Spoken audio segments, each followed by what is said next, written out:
पारस के साथ इसराइली अफसरान की दूसरी मीटिंग का वक्त आ गया। पहली मीटिंग में यह फैसला हुआ था कि फरहाद से दोस्ती कायम होगी। दोस्ती की जमानत के लिए शीबा इसराइल आएगी और उन्हें शारपर से निजात मिल जाएगी। शीबा इसराइल जाने पर एतराज कर रही थी। उसने सोनिया से कहा, मुझसे पूछे बगैर यह फैसला क्यों किया गया? सोनिया ने समझाया, तुम अहम फैसले मुझ पर छोड़ देती हो, फिर इस फैसले पर क्यों एतराज कर रही हो? क्या ये तुम्हारा फैसला है? हाँ, तुमसे पूछे बगैर इसलिए किया गया है कि वो तुम्हारा वतन है। तुम वहां जाओगी जहां पैदा हुई थी, जहां तुमने बचपन से जवानी का जमाना गुजारा है। इस मिट्टी से तुम्हारी रूह की वाबस्तगी है। वहां तुम्हारी कौम के लोग हैं। वहां तुमने टेलीपैथी का गैर मामूली इल्म हासिल किया है। ये तुम्हारा फर्ज है कि तुम अपनी कौम और अपने मुल्क के काम आओ। हम में और यहूदियों में कभी दोस्ती नहीं हुई। इसके बरक्स तुम यहूदी हो और हमारी ऐसी दोस्त के हम पर अंधा एतमाद करती हो। हम भी तुम पर आंख बंद करके भरोसा करते हैं। तुम ही एक ऐसी हस्ती हो जो वहां रहकर हमारे दरमियान दोस्ती भी कायम रख सकती हो और उसे पायदार भी बना सकती हो। तुम तो कहती थी कि बारहा दोस्ती करके देख ली। हमेशा वहां से चालबाजियां और मक्कारियां सामने आईं और तुम लोगों को नुकसान पहुंचाने की कोशिश की गई। यह हमारा तजुर्बा था। तुमने हमारा बयान सुना है। इस सिलसिले में तुम्हारा कोई जाती तजुर्बा नहीं है। हम चाहते हैं तुम वहां रहकर अपनी आंखों से देखो और समझो हमारी दोस्ती के दरमियान कहाँ खलल पड़ता है, कौन आग लगाता है, कौन हमारे दरमियान गलत फहमियां पैदा करता है। अगर कोई गलत फहमी पैदा नहीं करता, अगर कोई दूसरा आग नहीं लगाता, आग हमारे दरमियान ही भड़कती है, तो ये देखो कि हम में से कौन भड़काता है। तुम्हारा ज़ाती तजुर्बा बहुत अहम होगा। तुम्हें वहां जाना चाहिए। सोनिया, मेरे मंसूबों का क्या होगा? मैं पारस को एक हैरत अंगेज गैर मामूली सलाहियतों का मालिक, एक मिसाली इंसान बनाना चाहती थी। कैसरी किले की चार दीवारी में रहकर यह काम कितने आराम और सुकून से करती आ रही थी कि अपने लोगों में जाने के लिए अपने बेटे को छोड़ दूं। माँ अपने बेटे को कैसे छोड़ सकती है? वो हैरानी से बोली, क्या मैं पारस को इसराइल ले जाऊं? दोनों पारस के वहां रहने से क्या हमारी तमाम कमजोरियां उनके हाथ नहीं आ जाएंगी? दो पारस वहां नहीं रहेंगे। एक तुम्हारे साथ जाएगा, दूसरा वापस आ जाएगा। इस तरह मेरा बेटा उनका मेहमान कैदी बनकर रह जाएगा। हम उनसे शराइत मनवाएंगे। उन शराइत के मुताबिक ही हमें आज़ादी हासिल रहेगी। क्या वो मान लेंगे? नहीं मानेंगे तो बात खत्म हो जाएगी, दोस्ती का सवाल ही पैदा नहीं होगा। शीबा ने कहा, फर्ज करो वह तमाम शराइत मान ले, मैं अपने बेटे को साथ ले जाऊं, वहां रहूं, लेकिन जो तरबियत यहां दे रही हूं क्या वहां भी दे सकूंगी? तेल अबीब दुनिया के बेहतरीन शहरों में से है। इसराइल दिन दुगनी रात चौगनी तरक्की कर रहा है। वहां हमारे पारस को बहुत कुछ सिखाने के लिए किसी चीज की कमी नहीं होगी। शीबा थोड़ी देर तक सोचती रही, फिर बोली, अच्छी बात है, मैं तुम्हारे कहने से मान लेती हूँ, लेकिन एक शर्त पर। बेटे को साथ ले जाऊंगी, मेरे साथ तुम भी रहोगी। मैं तो इसराइल में मौजूद हूँ। पारस अव्वल, हम दोनों की आन का मसला है। मैं तुम दोनों को बेयारो मददगार कभी नहीं छोड़ूंगी। वो खुश होकर बोली, हाय सोनिया, ये बात पहले ही हो जाती तो मैं इतना झगड़ा न करती। तुम्हारे साथ तो मैं जहन्नुम में भी रह सकती हूँ। क्यों मुझे जहन्नुमी बना रही हो? शीबा खिलखिलाकर हंसने लगी। उधर तिल अबीब में पारस की रिहाइश का बदल गई थी। उसे एक बहुत बड़े बंगले में मुंतकिल किया गया था। इस बंगले को उसकी उम्र के मुताबिक सजाया गया था। एक बड़े से कमरे को उसके लिए लाइब्रेरी बनाया जा रहा था। दुनिया जहान की किताबें मंगवा कर रखी जा रही थीं। दूसरे कमरे में बहुत महंगे और बेहतरीन खिलौने सजा कर रखे गए थे। तीसरे कमरे में वीडियो गेम्स की दिलचस्पियां थीं। इसी तरह हर कमरे में उसकी दिलचस्पियों का ज़्यादा से ज़्यादा सामान किया गया था। मंगल पांडे ने हैरानी से एक एक कमरे में देखते हुए कहा, मेरा नाम मंगल पांडे है। मैंने घाट घाट का पानी पिया, लेकिन इतने खिलौने कभी नहीं देखे। पारस ने कहा, ये तुम्हारे खेलने के लिए हैं, उन्हें पता नहीं है। मेरी मामा और मेरे पापा दिमाग में आकर मुझे ऐसी तालीम देते हैं जो मेरी उम्र से ज़्यादा है। ऐसी बातें समझाते सिखाते और मेरे दिमाग में नक्श करती हैं जो किसी आलम फाजल के दिमाग में होती हैं। वो बेचारे नहीं जानते कि बज़ाहिर छोटा नज़र आता हूँ, हकीकतन बहुत बड़ा हूँ, और तुम जो बड़े नज़र आते हो छोटे से हो, लिहाजा ये खिलौने तुम्हारे लिए हैं। मैं पहले ही सोच रहा था, तुमने हिंदुस्तान में मुझे अपना बाप बनाया था, एक दिन मेरे बाप बन जाओगे। अरे मेरे बाप, मुझे मुआफ़ कर दे, मुझे मेरे देश वापस जाने दे। मैंने तुम्हें तुम्हारी भलाई के लिए ही रोक रखा है। कैसी भलाई? अपने मुल्क में पुलिस अफसर बनकर दलेरी दिखाना कोई बड़ी बात नहीं। क्या तुम इसराइल में दलेरी नहीं दिखाओगे? क्या यहाँ नाम नहीं पैदा करोगे? क्या बैनुल अक़वामी शोहरत हासिल नहीं करोगे? पारस बोलता जा रहा था और वो सुनकर खुशी से खिलता जा रहा था। उसकी बातें फैल गई थीं, दांत निकल आए थे। वो जल्दी से घुटने टेक कर बोला, क्या सच कह रहे हो? उसने मुस्कुराते हुए कहा, हाँ, यहाँ एक औरत है। फिर वही औरत। वो एकदम से उलटकर पीछे की तरफ गिरा, फिर जल्दी से उठकर बोला, हरगिज़ नहीं, मैं यहाँ ऐसी कोई दलेरी नहीं दिखाऊंगा। मेरी भी कोई इज्जत है। मैं तुम्हारी इज्जत बढ़ाने की बात कर रहा हूँ। पहले पूरी बात तो सुनो। मैंने इस बंगले में एक औरत देखी है, उससे दोस्ती करो। वो जल्दी से करीब आकर राजजनाना अंदाज में बोला, कैसी है, जवान है या बूढ़ी, खूबसूरत है या बदसूरत?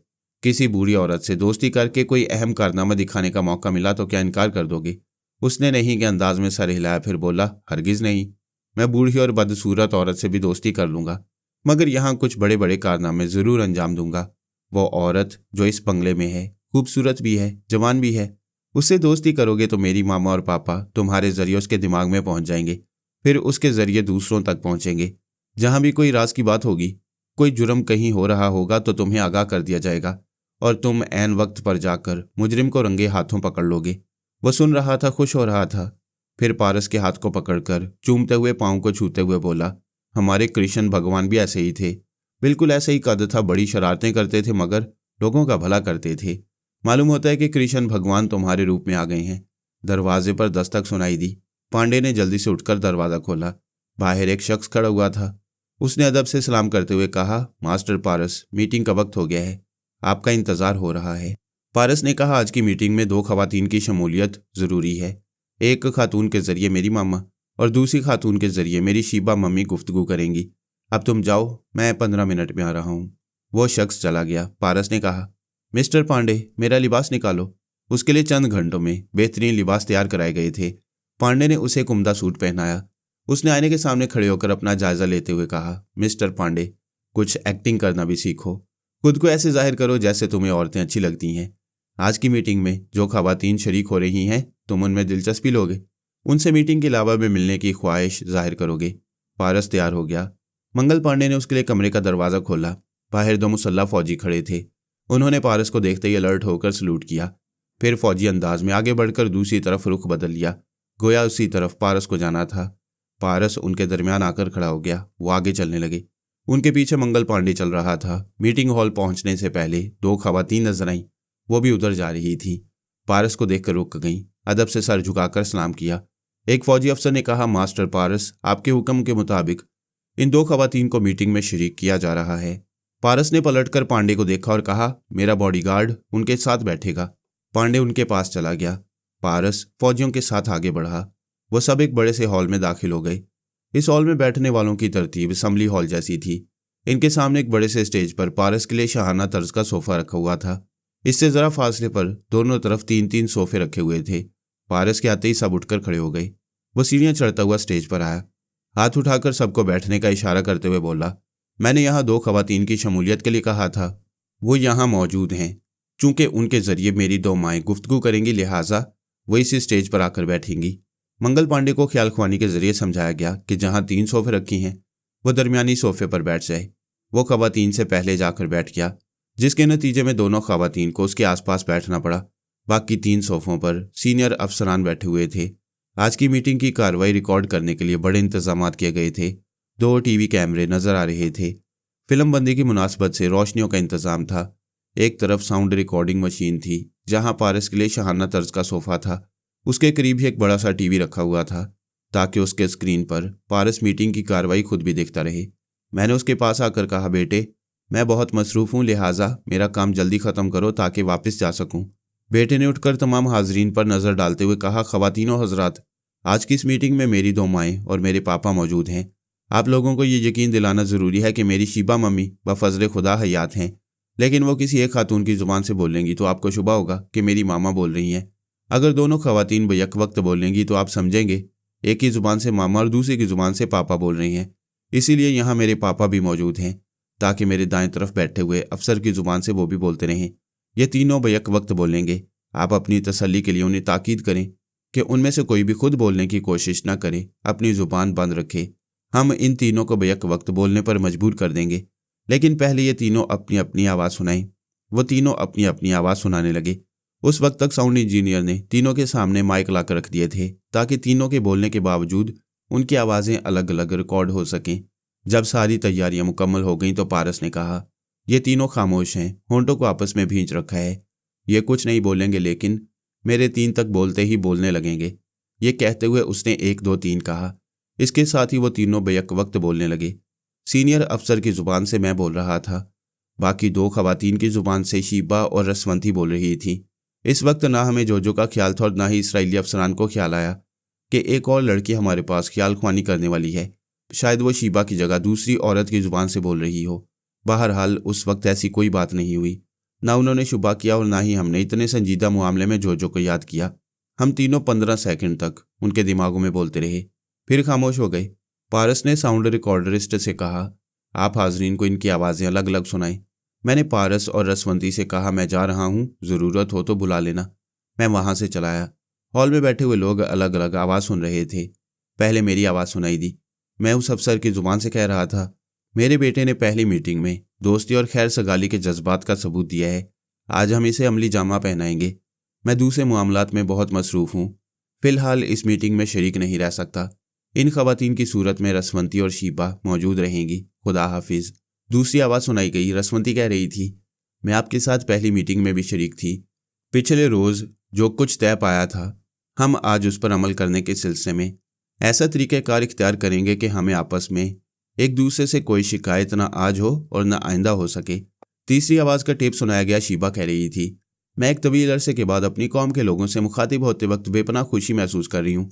जब हमारे बेटे पारस ने मेरी आमद के सिलसिले में यकीन दिला ही दिया है तो मैं इनकार नहीं करूँगी। मैं आप लोगों के दरमियान आ रही हूँ। कब आ रही हूँ इसका फैसला आज की मीटिंग में हो जाएगा। पूरा हॉल तालियों के शोर से गूंजने लगा। लोग उठकर खड़े हो गए थे और शीबा को आने से पहले ही खुशामदीद कह रहे थे। इसी तरह चंद सेकंड तक खुशियों का इजहार करने के बाद सब अपनी अपनी जगह बैठ गए। पारस ने कनखियों से देखा। मंगल पांडे एक खातून की तरफ झुका हुआ सरगोशी में बातें कर रहा था और खातून मुस्कुरा रही थी। दूसरी खातून ने अपनी जगह से उठकर कहा, मुअज़्ज़ज़ हज़रात, अभी हमारा बेटा पारस आपको ट्रांसफार्मर मशीन और शार्पर के मुतालिक बताएगा। मैं थोड़ी देर के लिए गैर हाजिर रहूँगी, फिर आपके दरमियान आ जाऊँगी। ये कहकर वो खातून बैठ गई। शीबा भी जा चुकी थी। पारस ने अपनी जगह से उठकर सामने स्टेज के सिरे पर आकर कहा, ट्रांसफार्मर मशीन की कहानी बहुत तवील है, मैं मुख्तसर तौर पर बता रहा हूँ। जैसा कि आप जानते हैं, दुनिया की तमाम ख़तरनाक तंजीमें और सुपर ताकतें और तमाम बैनुल अक़वामी सतह के मुजरिम उस मशीन को हासिल करने के लिए पता नहीं क्या कुछ कर रहे हैं। हमने भी बहुत कुछ किया है। इस्तांबुल में मेरे भाई पारस ने मशीन के एक हिस्से को सबसे पहले हासिल किया तो जुराइम की दुनिया में हलचल मच गई कि एक नन्हा सा बच्चा इतना बड़ा कारनामा कैसे अंजाम दे सकता है। लेकिन आपको ये सुनकर हैरानी होगी, वो मशीन का एक फाजल हिस्सा था, मशीन नहीं थी। शार्पर सारी दुनिया को धोखा देता रहा। उसके पास पहले एक मुकम्मल मशीन मौजूद थी। यह हैरान कर देने वाली बात थी। इसलिए हाजरीन में से कुछ लोग एक दूसरे से सरगोशियों में कुछ ना कुछ कहने लगे। पारस ने कहा, वो मशीन एक अजूबा है, जिसके हाथ आ जाए उसके लिए कारामद है और बाकी के लिए मुसीबत। अभी आप और हम सब परेशान हैं। इसका नतीजा क्या होगा? इस मशीन ने पहले 5 अदद टेलीपैथी जानने वाले पैदा किए, एक आर्मर, दूसरा शार्पर, तीसरा हार्पर, फिर उनकी बहन रोज़ाना और जोजो। उनमें जोजो ऐसी है जो जहनी तौर पर बची है, ख्याल ख्वानी बराए नाम कर सकती है मगर किसी संजीदा मामले में हिस्सा नहीं ले सकती। इसके बरक्स उनकी बहन रोज़ाना बहुत ही तेज़ तर्रार थी। मैं कह रहा हूँ थी, इसलिए कि अब नहीं है। उसके अपने भाई शार्पर ने उसे कत्ल कर दिया। हार्पर को भी इसी तरह ठिकाने लगा दिया।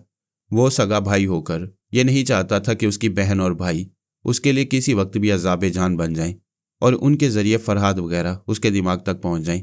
वो अपनी मासूम बहन जोजो को भी ठिकाने लगाना चाहता था, लेकिन वो हमारी पनाह में आ गई है। इंशाल्लाह उसे कोई नुकसान नहीं पहुंचेगा। शार्पर को इतना मौका नहीं मिला कि वो अपने बड़े भाई आर्मर को भी ठिकाने लगाता। जब उसे अपनी बहनों और भाइयों से ज़्यादा खतरा महसूस होने लगा तो वो एक एक करके सबको ख़त्म करने लगा। ऐसे ही वक्त रेड पावर के आदमियों ने आर्मर को अगवा कर लिया। अब वो मास्क मैन का कैदी बना हुआ है। इस बात पर भी हाजरीन में चहमगोइयाँ होने लगी। उसने कहा, यह ट्रांसफार्मर मशीन 5 बहन और भाइयों को टेलीपैथी का इल्म देती तो इतनी तशवीश की बात न होती, क्योंकि उनमें से 2 ख़त्म हो चुके हैं। तीसरी बहुत मासूम है और बिल्कुल बेज़रर है, वो हमारे पास है। चौथा आर्मर बहुत ही भला मानस है, उसने कभी किसी को नुकसान नहीं पहुंचाया। उसने गोशा नशीनी की ज़िंदगी इख्तियार कर ली थी, ना किसी को दोस्त बनाता था ना किसी को दुश्मन। इसके बावजूद उसे अगवा कर लिया गया। अगरचे एक तरफ 2 टेलीपैथी जानने वाले यानी रोज़ाना और हार्पर मर चुके हैं, तो दूसरी तरफ उस मशीन ने 2 और टेलीपैथी जानने वालों को पैदा कर दिया है। इस बात पर फिर हाजरीन में हलचल मच गई।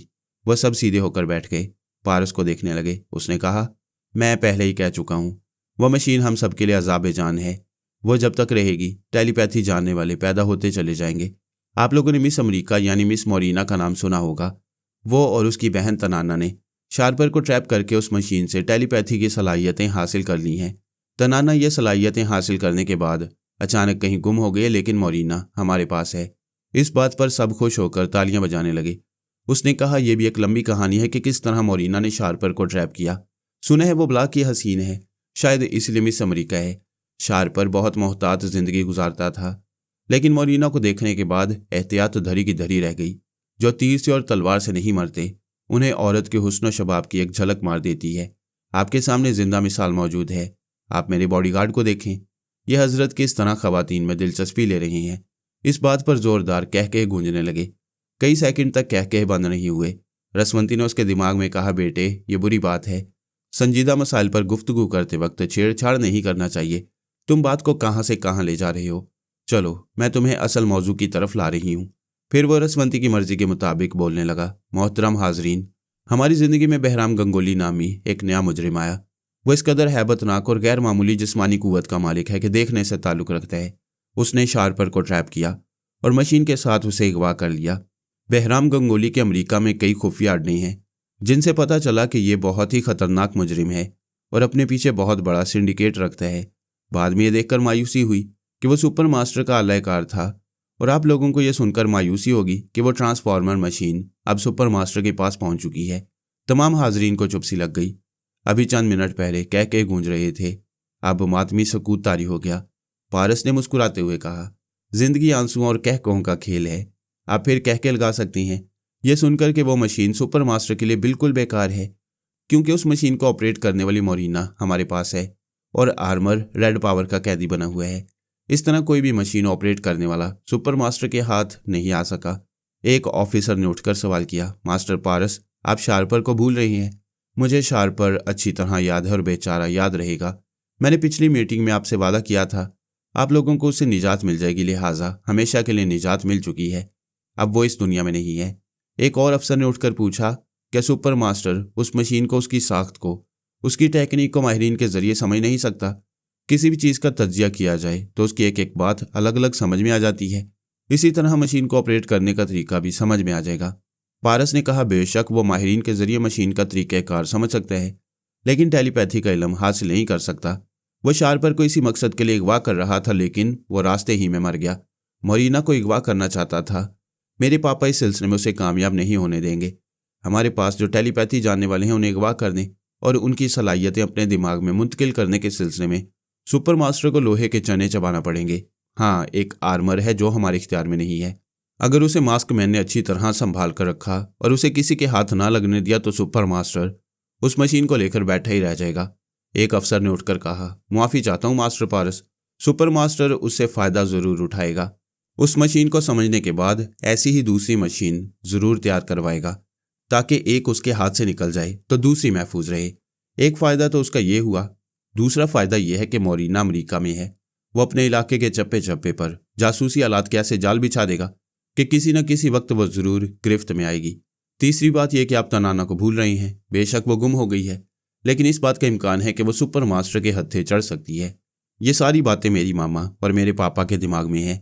वो हर मुमकिन कोशिश करेंगे कि सुपर मास्टर के पास कोई मशीन है तो उसे कोई टेलीपैथी जानने वाला नसीब ना हो। अगर उसके नसीब से कोई मिल गया तो हम आप क्या कर सकती हैं? सिर्फ जिद्दोजहद ही कर सकती हैं, कामयाबी की उम्मीद रख सकती हैं, और इससे ज़्यादा कुछ नहीं। वो अफसर बैठ गया। दूसरे अफसर ने उठकर कहा, मास्टर पारस, हम दोस्ती के मौजू पर गुफ्तगू करने के लिए बेचैन हैं। आपने जो कुछ शार्पर और ट्रांसफॉर्मर मशीन के मुतालिक बताया है, उनमें से बहुत सी बातें खुशकुन हैं और बहुत सी तशवीशनाक। इस मौजू पर हम बाद में बहस करेंगे। क्या हम दोस्ती के मौजू पर गुफ्तगू शुरू कर सकती हैं?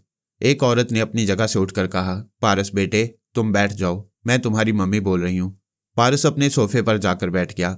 उस खातून ने स्टेज के सिरे पर आकर कहा, मैं शीबा, आपकी कौम की बेटी आपसे मुखातिब हूँ। फिर एक बार सब लोग तालियां बजाने लगे। थोड़ी देर तक तालियों का शोर गूंजता रहा, फिर खामोशी छा गई। शीबा ने कहा, जैसा कि आप जानते हैं, हम जिस मजहबी पेशवा को बहुत मोहतरम और मौज़े समझते थे, उसने मुझे मायूस किया। वो मेरी मामा को कत्ल कराना चाहता था। इसकी जगह मेरा बाप कत्ल हो गया। उस मोहतरम पेशवा ने जितनी गलतियां की और जिस तरह मुझे गुमराह किया, मैं इसके नतीजे में अपनी कौम से अलग हो गई। आज इस बात पर फ़ख्र महसूस करती हूँ और खुशी का इजहार करती हूँ कि फिर आप लोगों के दरमियान आ रही हूँ। फिर तालियों के जरिए खुशी का इजहार किया गया। शीबा ने कहा, मुझे फख्र इस बात पर है कि मैं आपके पास तन्हा नहीं आ रही हूँ। आपके पास 3 और टेलीपैथी जानने वाले ला रही हूँ, फरहाद, रसवंती और जोजो। सबके सब उठकर तालियां बजाने लगे और खुशी के नारे लगाने लगे। वो हाथ उठाकर बोली, मेरी तकदीर मुझे फरहाद की टीम में ले गई और यह बहुत अच्छा हुआ। मैंने वहां जाकर बहुत कुछ सीखा। मैंने वहां बेगर्ज दोस्ती और बेलौस मोहब्बत के जो जज्बात देखे, महसूस किए और फिर अपनाए, वही मैं आपके लिए ला रही हूँ। मुझे पूरा यकीन है कि जब मैं आपके पास आऊँगी तो आप भी फरहाद और उसकी पूरी टीम से इसी तरह बेगर्ज दोस्ती और बेलौस मोहब्बत का सबूत देंगे। हर तरफ से आवाज़ आने लगी, बेशक बेशक, हम बेगर्ज दोस्ती और बेलौस मोहब्बत करेंगे और मरते दम तक करते रहेंगे। जैसा कि मैं कह चुकी हूँ, अपने साथ 3 टेलीपैथी जानने वाले ला रही हूँ। इसका मतलब ये नहीं कि वो सब बनफ़्से नफीस यहाँ आएंगे, अलबत्ता 2 आएंगे और बाकी 2 ख्याल ख्वानी के जरिए हमारे दरमियान मौजूद रहा करेंगे। इस तरह आप लोगों के पास 4 ख्याल ख्वानी करने वालों की ताकतें होंगी। ये ऐसी बातें थी कि हर बात पर तालियों का शोर गूंजने लगता था। हर तरफ से खुशियों का इजहार होने लगता था। शीबा ने कहा, मेरे मोअज़्ज़ज़ हमवतनों, जैसा कि आप जानते हैं, पारस 1 नहीं 2 अदद हैं और यह खुदा बेहतर जानता है कि इनमें से कौन सा पारस अपनी माँ रसवंती और अपने बाप फरहाद का बेटा है। उनमें से कोई भी उनका बेटा हो, मगर ये दोनों पारस इतने ड्रामाई अंदाज से हमारे सामने आए और हम पर अपनी मासूमियत का जादू जगाया, हमें मुतासिर किया, हमारे दिलों में इतनी मोहब्बत भर दी कि हम दोनों पारस को असली समझते हैं और किसी को भी नकली कहते वक्त दिल की गहराइयों से दुख महसूस करते हैं। बात यह है कि एक पारस रसवंती की ज़ेरे निगरानी रहता है, जो अभी आपके सामने मौजूद है। हम उसे पारस दोम कहते हैं। मैं पारस अव्वल की परवरिश कर रही हूँ, उसे तालीम और तरबियत दे रही हूँ। मैंने इस अरसे में इस कदर उसके लिए ममता महसूस की है कि उससे 1 मिनट के लिए भी अलग नहीं रह सकती। उसने चुप होकर एक सिरे से दूसरे सिरे तक हाजरीन को देखा, फिर कहा, अब मसला यह है कि मैं अपने पारस अव्वल को साथ कैसे लाऊं, जबकि यहाँ पारस दोम पहले से मौजूद है और अगर ये मौजूद है तो मैं अपने बेटे को छोड़कर नहीं आ सकती। पूरे हॉल में गहरा सन्नाटा छा गया। सब उसे सवालिया नज़रों से देख रहे थे। वो बोली, मैं इस शर्त पर आऊँगी कि मेरे साथ पारस अव्वल आएगा और पारस दोम यहाँ से चला जाएगा। सब लोग आपस में सरगोशियाँ करने लगे। मक्खियों जैसी भिनभिनाहट पूरे हॉल में गूंज रही थी। शीबा ने कहा, आप अपने तौर पर फैसला नहीं कर सकेंगे क्योंकि यहाँ होने वाली तमाम कार्रवाइयों को दूसरी तरफ टीवी स्क्रीन पर देखा जा रहा है। हमारी बातें सुनी जा रही हैं, वहीं से हतमी फैसला सुनाया जाएगा। मैं इससे पहले वजाहत कर दूं, मेरी इस बात में कोई फरेब नहीं है।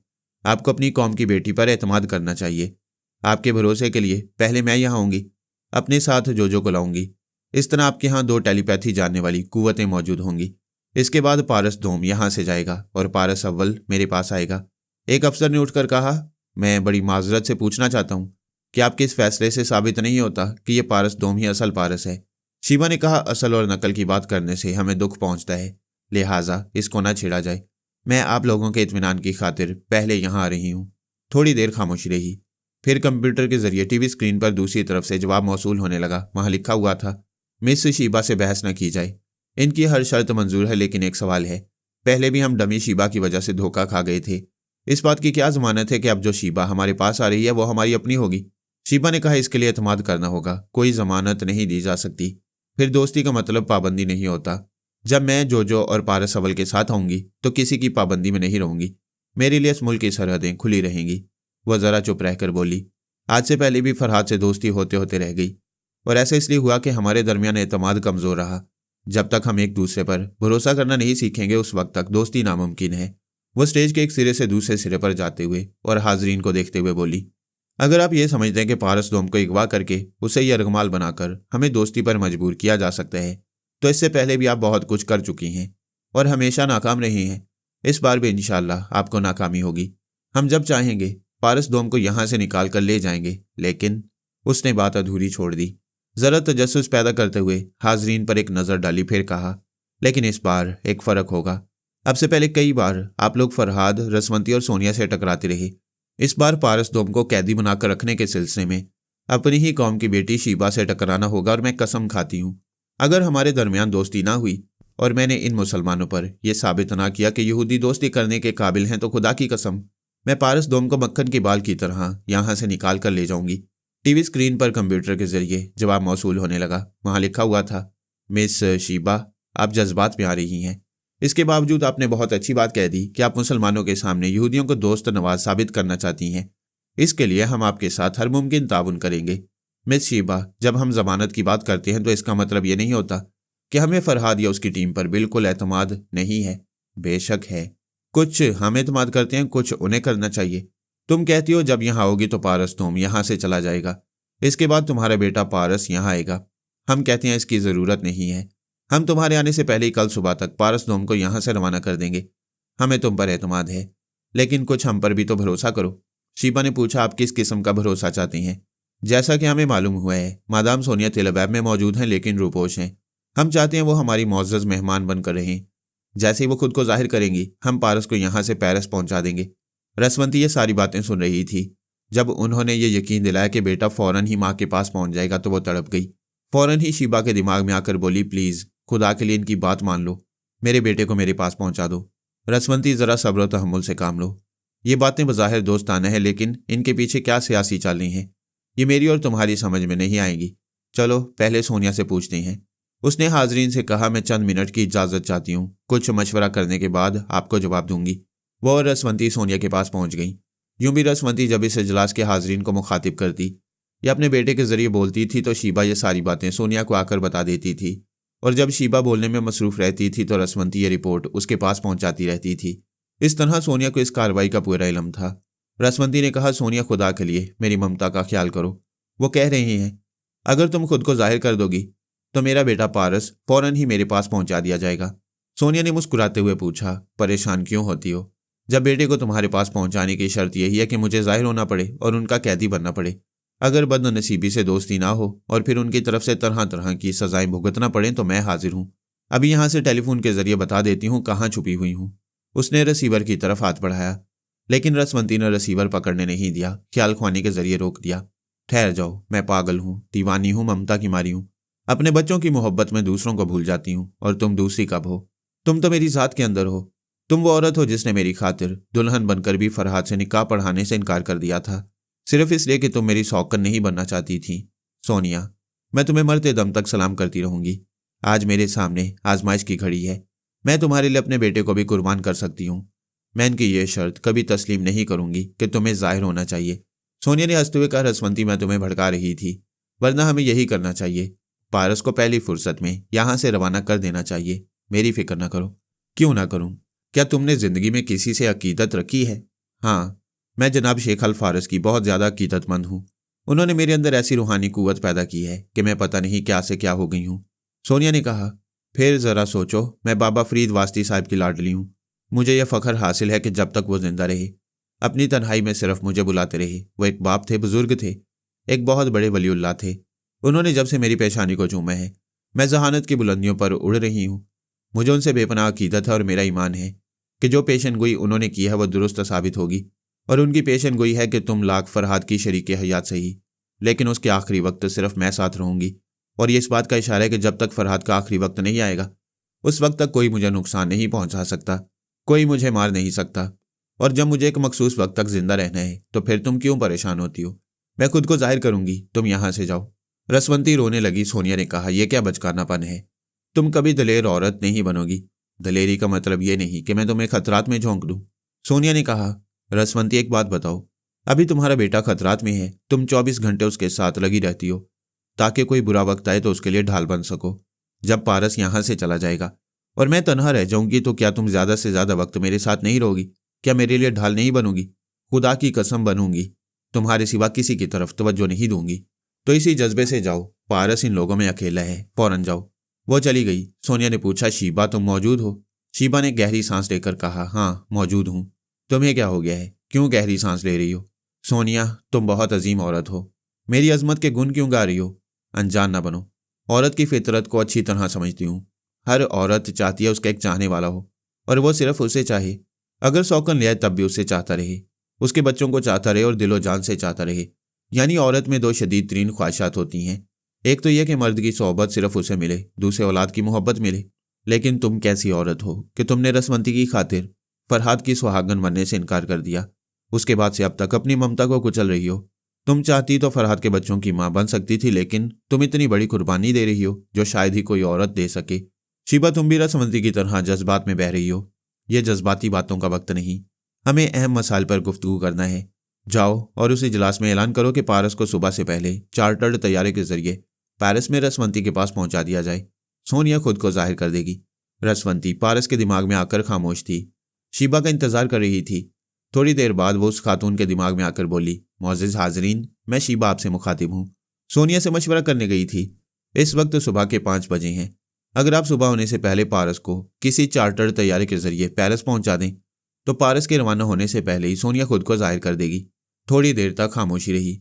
फिर टीवी स्क्रीन पर कंप्यूटर के जरिए जवाब मौसूल होने लगा। वहां लिखा हुआ था, हमें मंजूर है। कल सुबह से पहले एक मखसूस तैयारी में पारस को पेरिस पहुंचा दिया जाएगा, लेकिन हमारी भी एक शर्त है। पारस की रवानगी से कम 2 घंटे कबल मादाम सोनिया को हमारे सामने आ जाना चाहिए।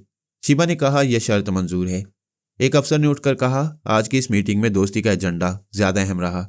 इस एजेंडे के तहत जो बातें हमारे फैसले के मुताबिक सामने आई हैं वो ये हैं, हमारी कौम की बेटी शीबा यहाँ तशरीफ ला रही हैं और उनके साथ एक और ख्याल ख्वानी करने वाली हस्ती जो भी होगी। दूसरी बात यह कि 2 ख्याल ख्वानी करने वाली हस्तियां हमारे यहाँ बनफ़्से नफीस मौजूद रहेंगी। बाकी फरहाद और रसवंती ख्याल ख्वानी के जरिए हमारे दरमियान रहा करेंगे। इस तरह हमें 4 टेलीपैथी की कुव्वतें हासिल रहेंगी। तीसरी बात यह कि आपस में एतमाद बहाल रखने के लिए पारस दोम की यहाँ से रवानगी से मादाम सोनिया खुद को जाहिर कर देंगी। यह हमारा वादा है कि मादाम सोनिया एक मुअज़्ज़िज़ मेहमान की हैसियत से रहेंगी। क्या मादाम रसवंती और मिस शीबा को एजेंडे के मुताबिक ये तमाम फैसले मंजूर हैं? रसवंती ने पारस के जरिए कहा, मंजूर हैं। शीबा ने भी इसे मंजूर किया। फिर उस अफसर ने कहा, हम ट्रांसफार्मर मशीन के हसूल के सिलसिले में कल एक मीटिंग में बहस करेंगे। मैं अपने अफसराने बाला से पूछ रहा हूँ, क्या ये मीटिंग बर्खास्त कर दी जाए या कोई अहम बात रह गई है? थोड़ी देर बाद टीवी स्क्रीन पर जवाब मौसूल होने लगा। अभी हमने एक तैयारा मखसूस किया है, वो अब से 4 घंटे बाद पारस को ले जाएगा। मादाम सोनिया को वादे के मुताबिक 2 घंटे पहले जाहिर हो जाना चाहिए। शीबा ने कहा, सोनिया अपना वादा पूरा करेगी। इजलास बर्खास्त हो गया। रसवंती खुशी से खिली जा रही थी। कह रही थी, बेटे अब जल्दी चलो और सफ़र की तैयारी करो। मंगल पांडे ने पारस के साथ उसके कमरे में पहुंचकर कहा, मेरी समझ में नहीं आता मुझे खुश होना चाहिए या नहीं।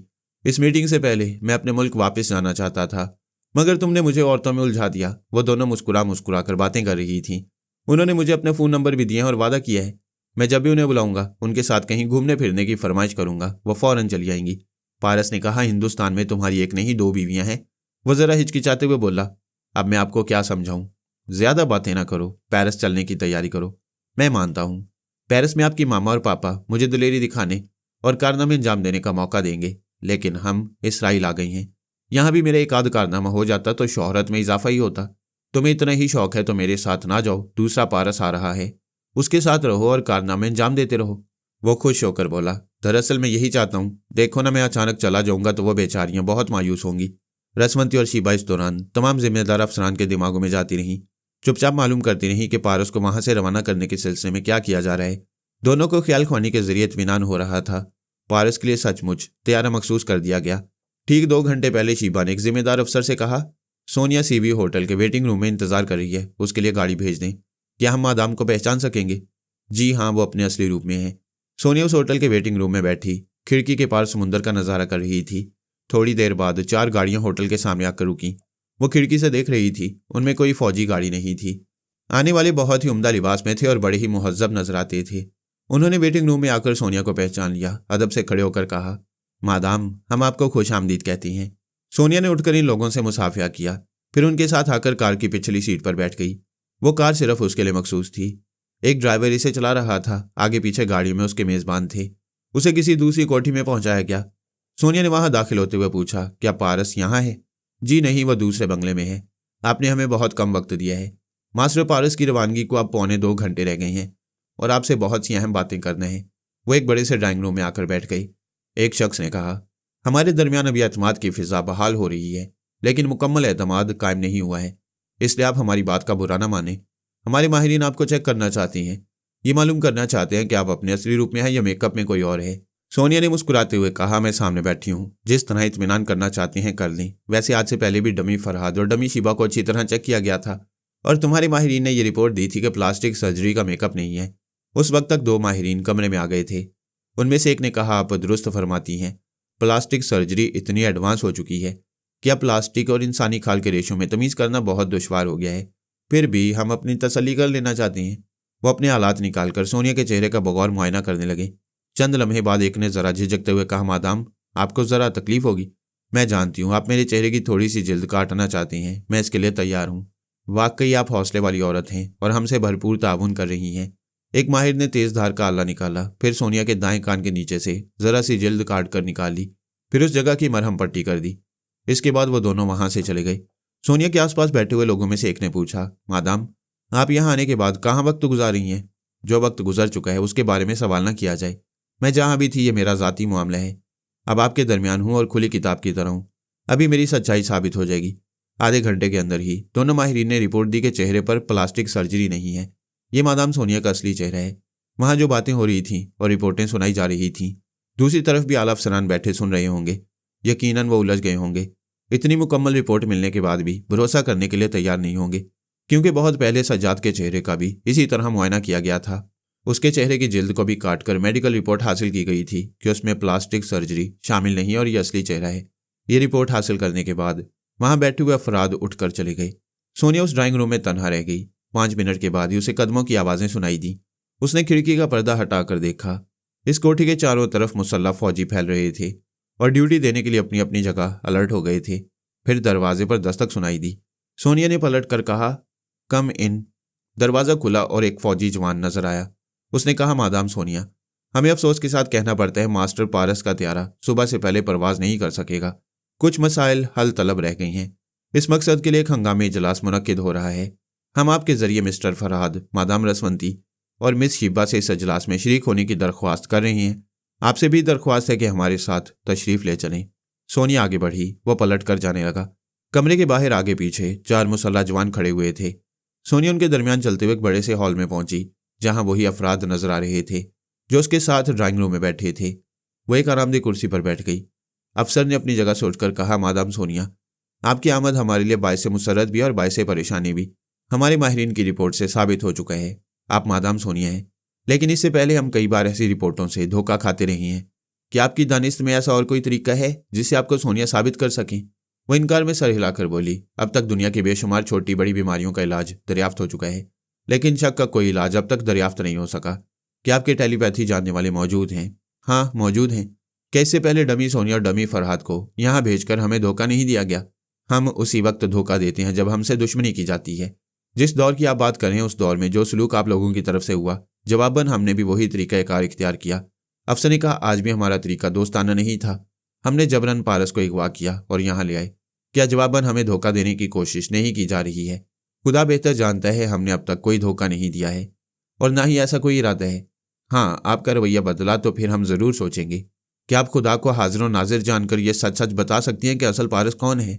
मैं खुदा को हाजिर व नाजिर जानकर सच सच कहती हूँ, हम में से कोई असल पारस की निशानदेही नहीं कर सकता। ये झूठ है। सोनिया ने पूछा, तो फिर सच क्या है? हमारे पास जो पारस है यही असली है। यही मादाम रसवंती और मिस्टर फरहाद का बेटा है। हमें धोखा दिया जा रहा है। वहां से किसी डमी पारस को यहाँ लाया जाएगा, इससे पहले उसे वहां बुलवाया जा रहा है। क्या हम इतने नादान हैं? दूसरे अफसर ने कहा, पिछले 2 इजलास में हमें यकीन दिलाया गया था कि शीबा जिंदा है, लेकिन नहीं, वो जिंदा नहीं है। पिछले इजलास में 2 औरतें साथ साथ बोल रही थी और हमें यह तासुर दिया जा रहा था कि एक के जरिए मादाम रसवंती और दूसरे के जरिए शीबा बोल रही है, लेकिन यह भी सरासर धोखा था। दूसरी औरत के जरिए शीबा नहीं, जोजो बोल रही थी।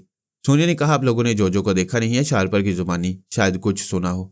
वो बेहद मासूम है और संजीदा मामलात में ऐसी गुफ्तगू नहीं कर सकती जैसी कि शीबा उस औरत के जरिए कर रही थी।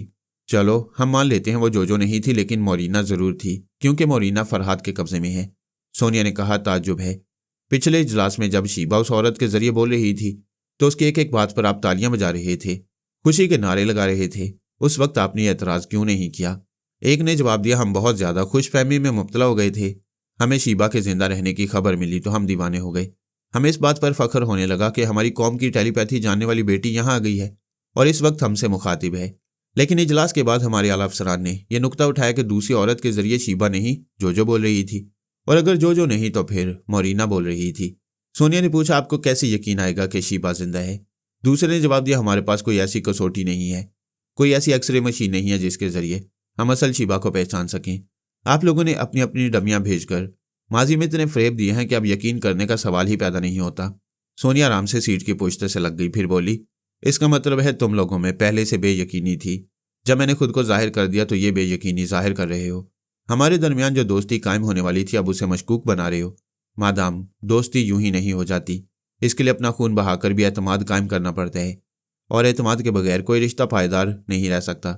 आप लोग क्या चाहती हैं? मतलब की बात करें। जो पारस हमारे पास है वो हमारे ही पास रहने दें। अगर शीबा का कोई वजूद है तो वो यहाँ चली आए। शीबा अपने पारस को छोड़कर नहीं आ सकेगी।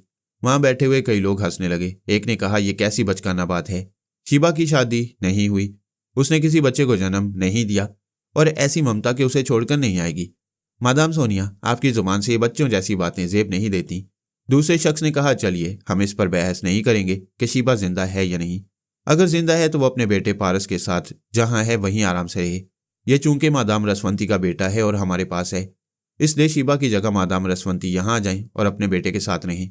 सोनिया ने पूछा, यानी ये आपका आखिरी फैसला है कि हमारा पारस दोम यहाँ से नहीं जाएगा और आप हमें ले जाने नहीं देंगे?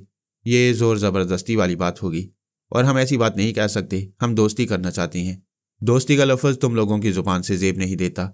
हमने अपने तौर पर बहुत कोशिशें कर ली मगर तुम्हें दोस्त ना बना सके और शायद कभी ना बना सकें।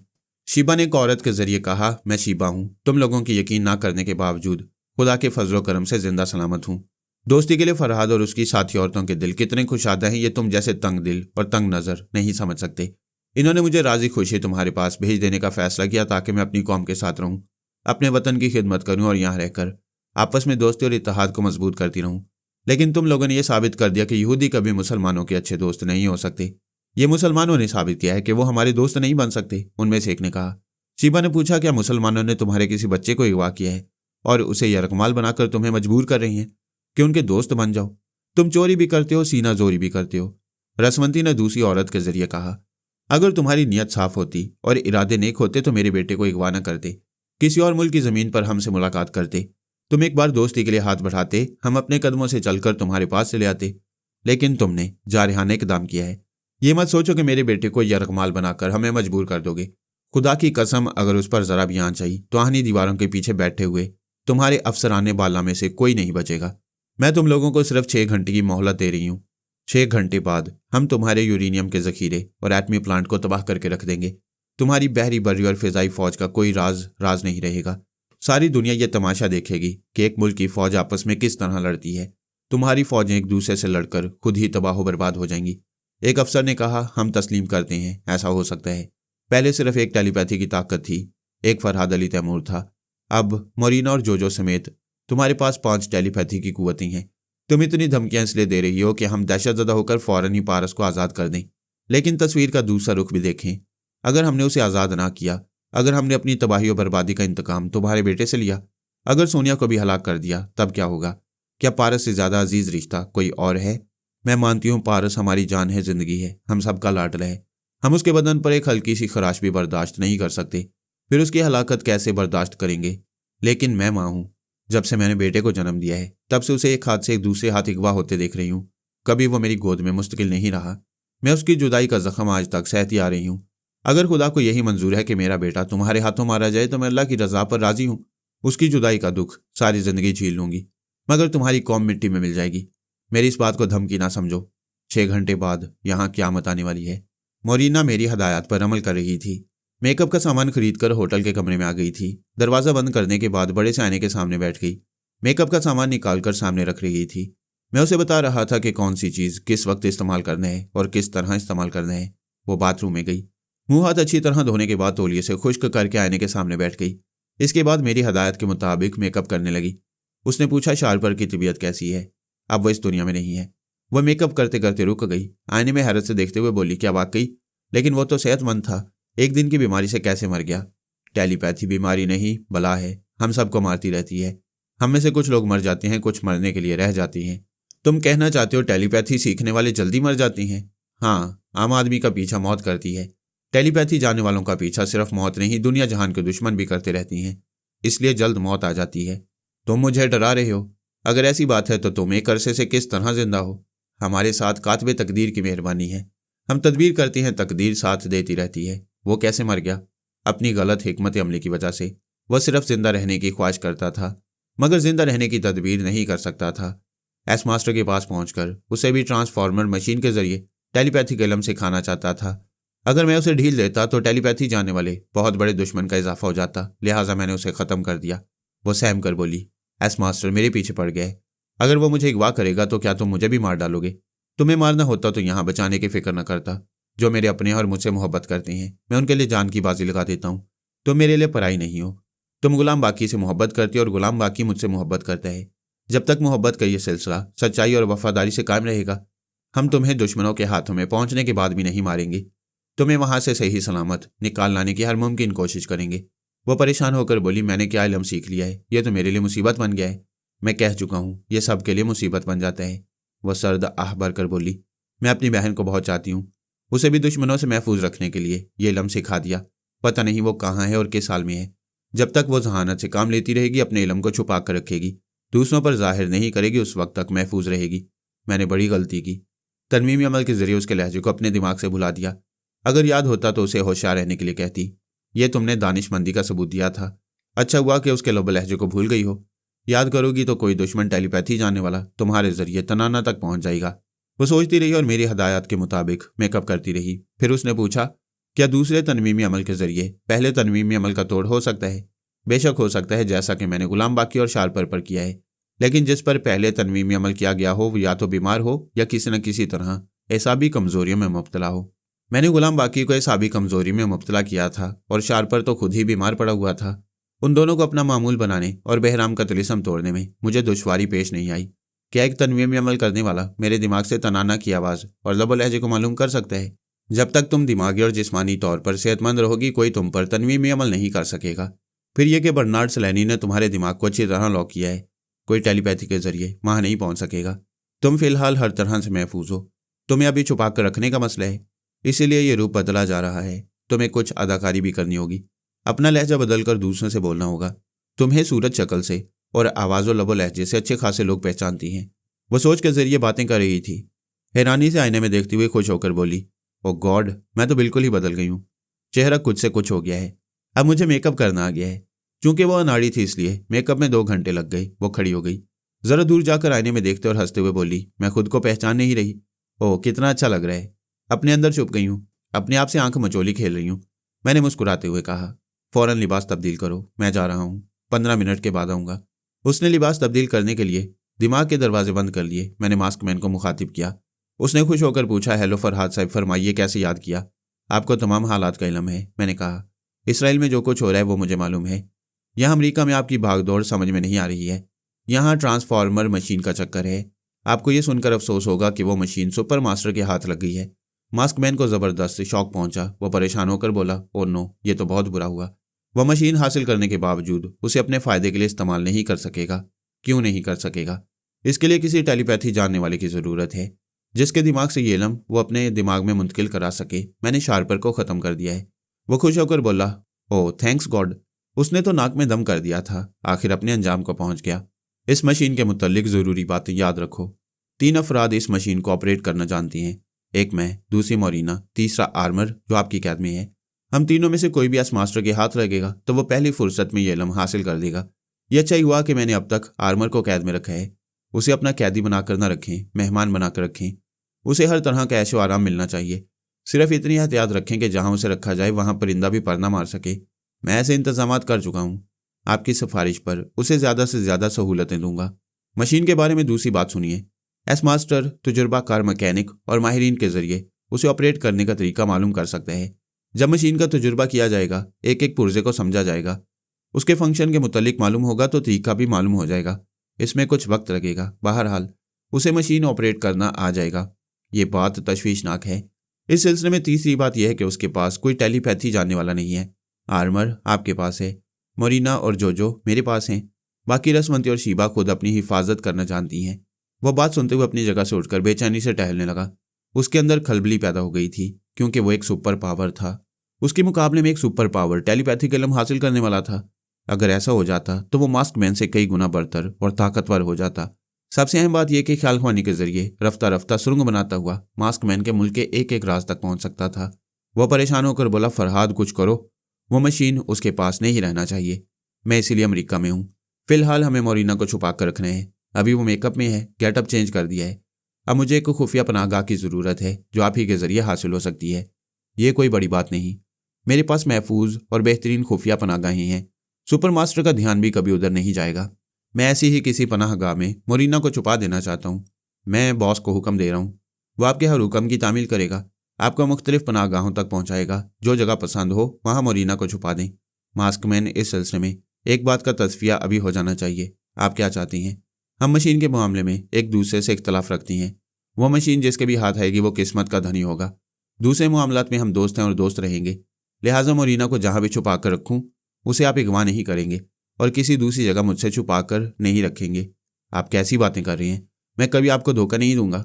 मुझे ऐसा करने की ज़रूरत भी नहीं है, क्योंकि मेरे पास टेलीपैथी जानने वाला आर्मर मौजूद है। मोरिना के सिलसिले में उससे धोखा नहीं हो सकता था, और अगर हो भी जाता तो हमें इन हालात से निपटना आता है। ये बात की बातें थीं। फिलहाल मोरिना को छुपाने के लिए मास्कमैन का ताबन लाजमी था। उसने पूछा, फरहाद साहब, क्या एस मास्टर से आपकी मुलाकात हुई है? सिर्फ उसकी आवाज़ सुनी है। वो योगा का माहिर है, सांस रोक लेता है। मैं आपको उसके घर तक पहुंचाने की कोशिश करूंगा। मैंने जल्दी से पूछा, वो कैसे? क्या आप उसे जानती हैं? वो शतरंज का माना हुआ खिलाड़ी है। उसके मुत्तल्लिक इतनी ही मालूमात है कि वो बचपन से शतरंज खेलता आ रहा है। यह उसका खानदानी मशगला है। ये ऐसी बातें हैं जिनके जरिए उसके माजी तक पहुंच सकती हैं। मेरे आदमी उसके मुत्तल्लिक मालूमात फराहम कर रहे हैं कि पिछले 30 बरस में कितने शतरंज के माने हुए खिलाड़ी मुख्तलिफ टूर्नामेंट में हिस्सा लेते रहे हैं। उनके नाम और पते मालूम होने के बाद हम इस लाइन पर चलेंगे कि शतरंज का कौन सा खिलाड़ी सियासत में हिस्सा लेता रहा है, फिर रफ्ता रफ्ता अमेरिका की सियासत में बहुत बड़ा किरदार अदा करने लगा है। ऐसे ही कोई आदमी आज का सुपर मास्टर है। आप बहुत दूर तक मालूमात हासिल कर रहे हैं। इंशाल्लाह उसके घर तक मुझे पहुंचा देंगे। मैं उस दिन का इंतजार करूंगा। आप अपने बॉस को हुक्म दें कि मेरे लिए खुफिया अड्डे, जांबाज फाइटर कारें और हेलीकॉप्टर वगैरह हरदम तैयार रखे। किसी वक्त भी किसी चीज़ की ज़रूरत पड़ सकती है। मैंने मोरिना के पास आकर देखा, वो लिबास तब्दील करके तैयार हो चुकी थी। मेरा इंतजार कर रही थी। आईने के सामने घूम घूम कर देख रही थी। खुद को एक नई दोशीज़ा के रूप में देखकर खुश हो रही थी। मैंने कहा, इसी कमरे में इंतजार करो, मैं थोड़ी देर के लिए दिमागी तौर पर हाजिर होऊंगा, अपने मामलात निपटाऊंगा, फिर तुम्हें यहाँ से ले चलूंगा। हमारी कार बहुत पहले ही फ्लाइंग क्लब के करीब पहुंच गई थी। गुलाम बाकी ने गाड़ी रोक दी थी। वो मेरा इंतजार कर रहा था। मैंने दिमागी तौर पर हाजिर होकर कहा, हम हेलीकॉप्टर के जरिए नहीं जाएंगे। फिर मम्मी ने पूछा, क्या हम शिकागो नहीं जाएंगे? नहीं, तुम जानती हो एस मास्टर, यहाँ जो चाहे कर सकते हैं। उसने मोरिना को हिरासत में लेने के लिए पुलिस और इंटेलिजेंस वालों को फर्नांडो के यहाँ भेजा था। अगर 1 मिनट की ताखीर हो जाती तो मोरिना गिरफ्तार हो जाती। अब वो एक होटल में है, मेकअप हो चुका है, वहाँ से निकलने को तैयार है। लेकिन हम हेलीकॉप्टर इस्तेमाल करेंगे तो एस मास्टर के सुराग रसां हम पर नजर रखेंगे। वो जानते हैं फर्नांडो हमारी पुश्त पर है और उसके हेलीकॉप्टर में सफ़र करने वाले फरहाद के ही आदमी हो सकती हैं। मैंने पोमी पर एक नज़र डालते हुए कहा, तुम अपने चेहरे पर थोड़ी सी तब्दीली कर लो और लिबास तब्दील कर लो। गुलाम मेरे हुक्म पर डिग्गी से एक बैग निकाल कर ले आया। मैंने कहा, तुम यहाँ से जाओ, घूमते फिरते रहो, मैं तुमसे राब्ता कायम करूँगा। तुम जहाँ रहोगे वहाँ तुम्हारे लिए गाड़ी पहुँच जाएगी। वो चला गया। हमारी कार के शीशे कलर्ड थे, बाहर वालों को नजर नहीं आ सकता था अंदर क्या हो रहा है। हमारे बैग में रेडीमेड मेकअप था। पोमी ने सामान निकालकर मेकअप शुरू किया। आईना देखते हुए अपनी भवें जरा मोटी कर ली। आंखों के दोनों किनारों के पास एक पतला सा रबड़ लगा लिया। ये रबड़ चेहरे की जिल्द को एक तरफ जरा खींच लेता था। इस तरह उसकी दोनों आंखें जरा जरा से खिंच गईं। आंखें बदलने से इंसान का चेहरा भी बड़ी हद तक बदल जाता है। उसने नाक के दोनों नथनों में छोटे छोटे से स्प्रिंग लगाए, जिससे नाक फैल गई। फिर उसने बालों की विग अपने सर पर रखी। इधर मैंने अपने चेहरे पर मूंछ और दाढ़ी का इजाफा किया। आंखों पर से गॉगल्स चढ़ा लिए। जो कोट पहना हुआ था वो 2 रंगों का था। अगर उसे उलट कर पहना जाता तो वो नीले रंग का हो जाता। पोमी ने बैग से अपना सामान निकालते हुए कहा, उधर मुंह करो। मैंने दूसरी तरफ मुंह फेर लिया। थोड़ी देर बाद हम कार से निकले तो कोई हमें पहचान नहीं सकता था। तहखाने में बहराम गंगोली के साथ जितने आदमियों ने हमें देखा था वो भी हमें देखकर धोखा खा जाते। जिन सुराग रसानों को हमारा लिबास और हुलिया बताया गया था वो हम तक पहुंच ना पाते। मैंने वो बैग संभाल लिया था। हम पैदल चल रहे थे। पोमी ने पूछा, कितनी दूर जाएंगे? मैंने कहा, एक गाड़ी आने वाली है। मैंने ख्याल खुआनी के जरिए मास्कमैन से कह दिया था फ्लाइंग क्लब से 2 फरलांग के फासले पर वो गाड़ी खड़ी होगी। उसका रंग और नंबर मुझे मालूम है। मैंने चलते हुए गुलाम बाकी को मुखातिब किया और पूछा, तुम जहाँ हो वहाँ की अहम निशानी बताओ और इंतज़ार करो। इस वक्त मैं अलायंस थिएटर के सामने हूँ, वहीं रुक जाओ। मैंने रेड पावर के बॉस से कहा, मेरा हबशी साथी अलायंस थिएटर के पास खड़ा हुआ है, वहाँ गाड़ी भेज दो। उसने मुझे गाड़ी का रंग और नंबर बताया, जो मैंने गुलाम बाकी को बता दिया। उस वक्त तक हम अपनी कार के पास पहुंच गए थे। मैंने दरवाज़ा खोलकर अगली सीट पर बैठते हुए कहा, तुम ड्राइव करोगी। उसने कार स्टार्ट करके आगे बढ़ाई। मैंने ख्याल खुआनी के जरिए गुलाम बाकी को मुखातिब किया, लेकिन जुबान से भी बोलता रहा ताकि पोमी सुन ले। मैंने उसे कहा, इस शहर से 7 मील दूर हाईवे पर गोगो होटल है। तुम उस होटल के सामने गाड़ी रोककर गाड़ी ही में बैठे रहोगे। एक शख्स आकर तुम्हारी गाड़ी का दरवाज़ा खोलेगा, फिर तुम्हें होटल के कमरे में पहुंचा देगा। कमरे में 2-4 लोग होंगे जो तुम्हारा हुलिया तब्दील करेंगे और तुम्हें चोर दरवाजे से बाहर कर देंगे। हम भी वहीं पहुंच रहे हैं। वहां के दूसरे कमरे में हमारा भी हुलिया तब्दील किया जाएगा। हम भी चोर दरवाजे से निकलेंगे। मैंने पौमी की तरफ देखा। वो बोली, मैं उसी तरफ जा रही हूँ। ज़रा सुस्त रफ्तारी से चलो। मैं अभी मोरीना के साथ रहूँगा। गोगो होटल के सामने पहुंचकर मुझसे मुखातिब हो सकती हो। मैंने मोरीना के पास आकर कहा, यहाँ से निकलो, कमरे का दरवाज़ा बंद करना, लॉक ना करना, चाबी वहीं छोड़ दो। चाबी तो काउंटर पर जमा की जाती है। तुम वो मोरीना नहीं हो जो काउंटर से चाबी लेकर कमरे में आई थी। तुम कोई विजिटर हो, किसी से मिलने आई थी, अब वापस जा रही हो। तुमसे कोई चाबी के मुतालिक नहीं पूछेगा। वह मुस्कुराते हुए बोली, ओ गॉड, मैं भूल ही गई थी कि मैं कोई दूसरी लड़की बन गई हूँ। वो कमरे से निकल आई, फिर लिफ्ट में पहुंची, वहां से ग्राउंड फ्लोर पर आई। लिफ्ट से निकलने के बाद काउंटर के करीब पहुंचते हुए बोली, कोई मुझे पहचान तो नहीं लेगा? तुम अंदर से मोरीना हो, इसलिए अंदेशे में मुब्तला हो। तुम्हें मेकअप करने और रूप बदलते रहने की आदत हो जाएगी तो बड़ी दलेरी से किसी भी जान पहचान वाले के सामने खड़े होकर गुफ्तगू करोगी। ना तुम्हें कोई खौफ होगा और ना वो तुम्हें पहचान सकेगा। आज भी कोई नहीं पहचान सकता। देखो, मैंने तुम्हें बातों में लगाकर काउंटर के पास से गुजार दिया है। तुम बाहर आ गई हो। अब आगे बढ़कर पार्किंग एरिया में देखो। एक सफ़ेद रंग की कार के पास हल्की नीली वर्दी पहने हुए एक ड्राइवर है। तुम उसके सामने पहुंचो, वो तुम्हारे लिए गाड़ी का दरवाज़ा खोल देगा। उसने ऐसे ही किया। जैसे उसके करीब पहुंची, ड्राइवर ने अदब से सलाम किया, फिर पिछली सीट का दरवाज़ा खोल दिया। वो बैठते हुए बोली, ओ फरहाद, ये सब कहानियों जैसा लग रहा है। यूँ लगता है जैसे मैं कोई जासूसा हूँ और दुश्मनों से छुपती फिर रही हूँ। बड़ा मज़ा आ रहा है। यही हो रहा है। फ़र्क सिर्फ इतना है कि ये कहानी नहीं, तुम्हारी ज़िंदगी की हकीकत है। मैं कहाँ जा रही हूँ, ये किसकी कार है? तुम इतनी जल्दी सारे इंतजामात कैसे कर लेते हो? ये बातें रफ्ता रफ्ता मालूम हो जाएंगी। अभी काम की बात सुनो। ये कार तुम्हें फ्लाइंग क्लब पहुंचाएगी। वहाँ 2 शख्स तुम्हारी गाड़ी के पास आएंगे, कार का दरवाज़ा खोलेंगे। तुम उनके साथ चली जाना। वो तुम्हें हेलीकॉप्टर में कहीं ले जाएंगे। कहाँ ले जाएंगे? मुझे डर लग रहा है। तुम अपने दिमाग के दरवाजे मेरे लिए खुले रखोगी तो मैं तुम्हारी निगरानी करता रहूँगा। तुम्हें जहाँ ले जाया जा रहा है मुझे उस जगह का इल्म नहीं है। मैं तुम्हारे ही जरिए वहाँ का पता ठिकाना मालूम कर सकता हूँ। यानी डरने की बात नहीं है। प्लीज़ अपने दिल से डर निकाल दो। तुमने टेलीपैथी सीखने के बाद अपने लिए ऐसी ज़िंदगी गुजारने का रास्ता इख्तियार कर लिया है जिस पर चलना अब तुम्हारे इख्तियार में नहीं। हालात तुम्हें कहीं से कहीं पहुंचाते रहेंगे। तुम कब तक डरती रहोगी? गाड़ी एक फ्लाइंग क्लब के पास पहुंचकर रुक गई। 2 शख्स गाड़ी के पास आए। एक ने पिछली सीट का दरवाज़ा खोला। मोरीना बाहर आई। उन्होंने अदब से सलाम किया और आगे जाने लगे। वो उनके पीछे चलने लगी। तीनों हेलीकॉप्टर में सवार हो गए। उसी वक्त पौमी ने मुखातिब किया। मैंने कहा, मोरीना, मैं तुम्हारे पास आता रहूँगा। तुम्हें फिर समझाता हूँ, अपने दिल से डर निकाल दो, दलेर बनकर रहो। मैं बहुत जल्द गुलाम बाकी को तुम्हारे पास पहुँचा दूंगा। मैं उसे तसल्लियाँ देकर दिमागी तौर पर हाजिर हो गया। हमारी कार गोगो होटल के सामने रुकी हुई थी। एक शख्स ने आकर दरवाज़ा खोला। हम कार से बाहर आए, फिर उसके साथ चलते हुए होटल के अंदर पहुंचे। वहां से लिफ्ट के जरिए 4थी मंजिल पर पहुंचकर एक कमरे में दाखिल हो गए। कमरे का दरवाज़ा बंद कर दिया गया। हर काम सहूलत से मगर तेज़ी से होता जा रहा था। वहाँ मेकअप का सामान और हमारे लिए मुख्तलिफ लिबास रखे हुए थे। मेकअप करने वाले भी मौजूद थे। एक शख्स ने जवान जोड़े की तस्वीरें दिखाईं। उनकी तस्वीरें मुख्तलिफ जावियों से उतारी गई थीं। उनके मुताबिक हमारा मेकअप शुरू हो गया। उसने कहा, जनाब, इन दोनों की आवाज़ों का कैसेट भी है, क्या आप सुनना चाहेंगे?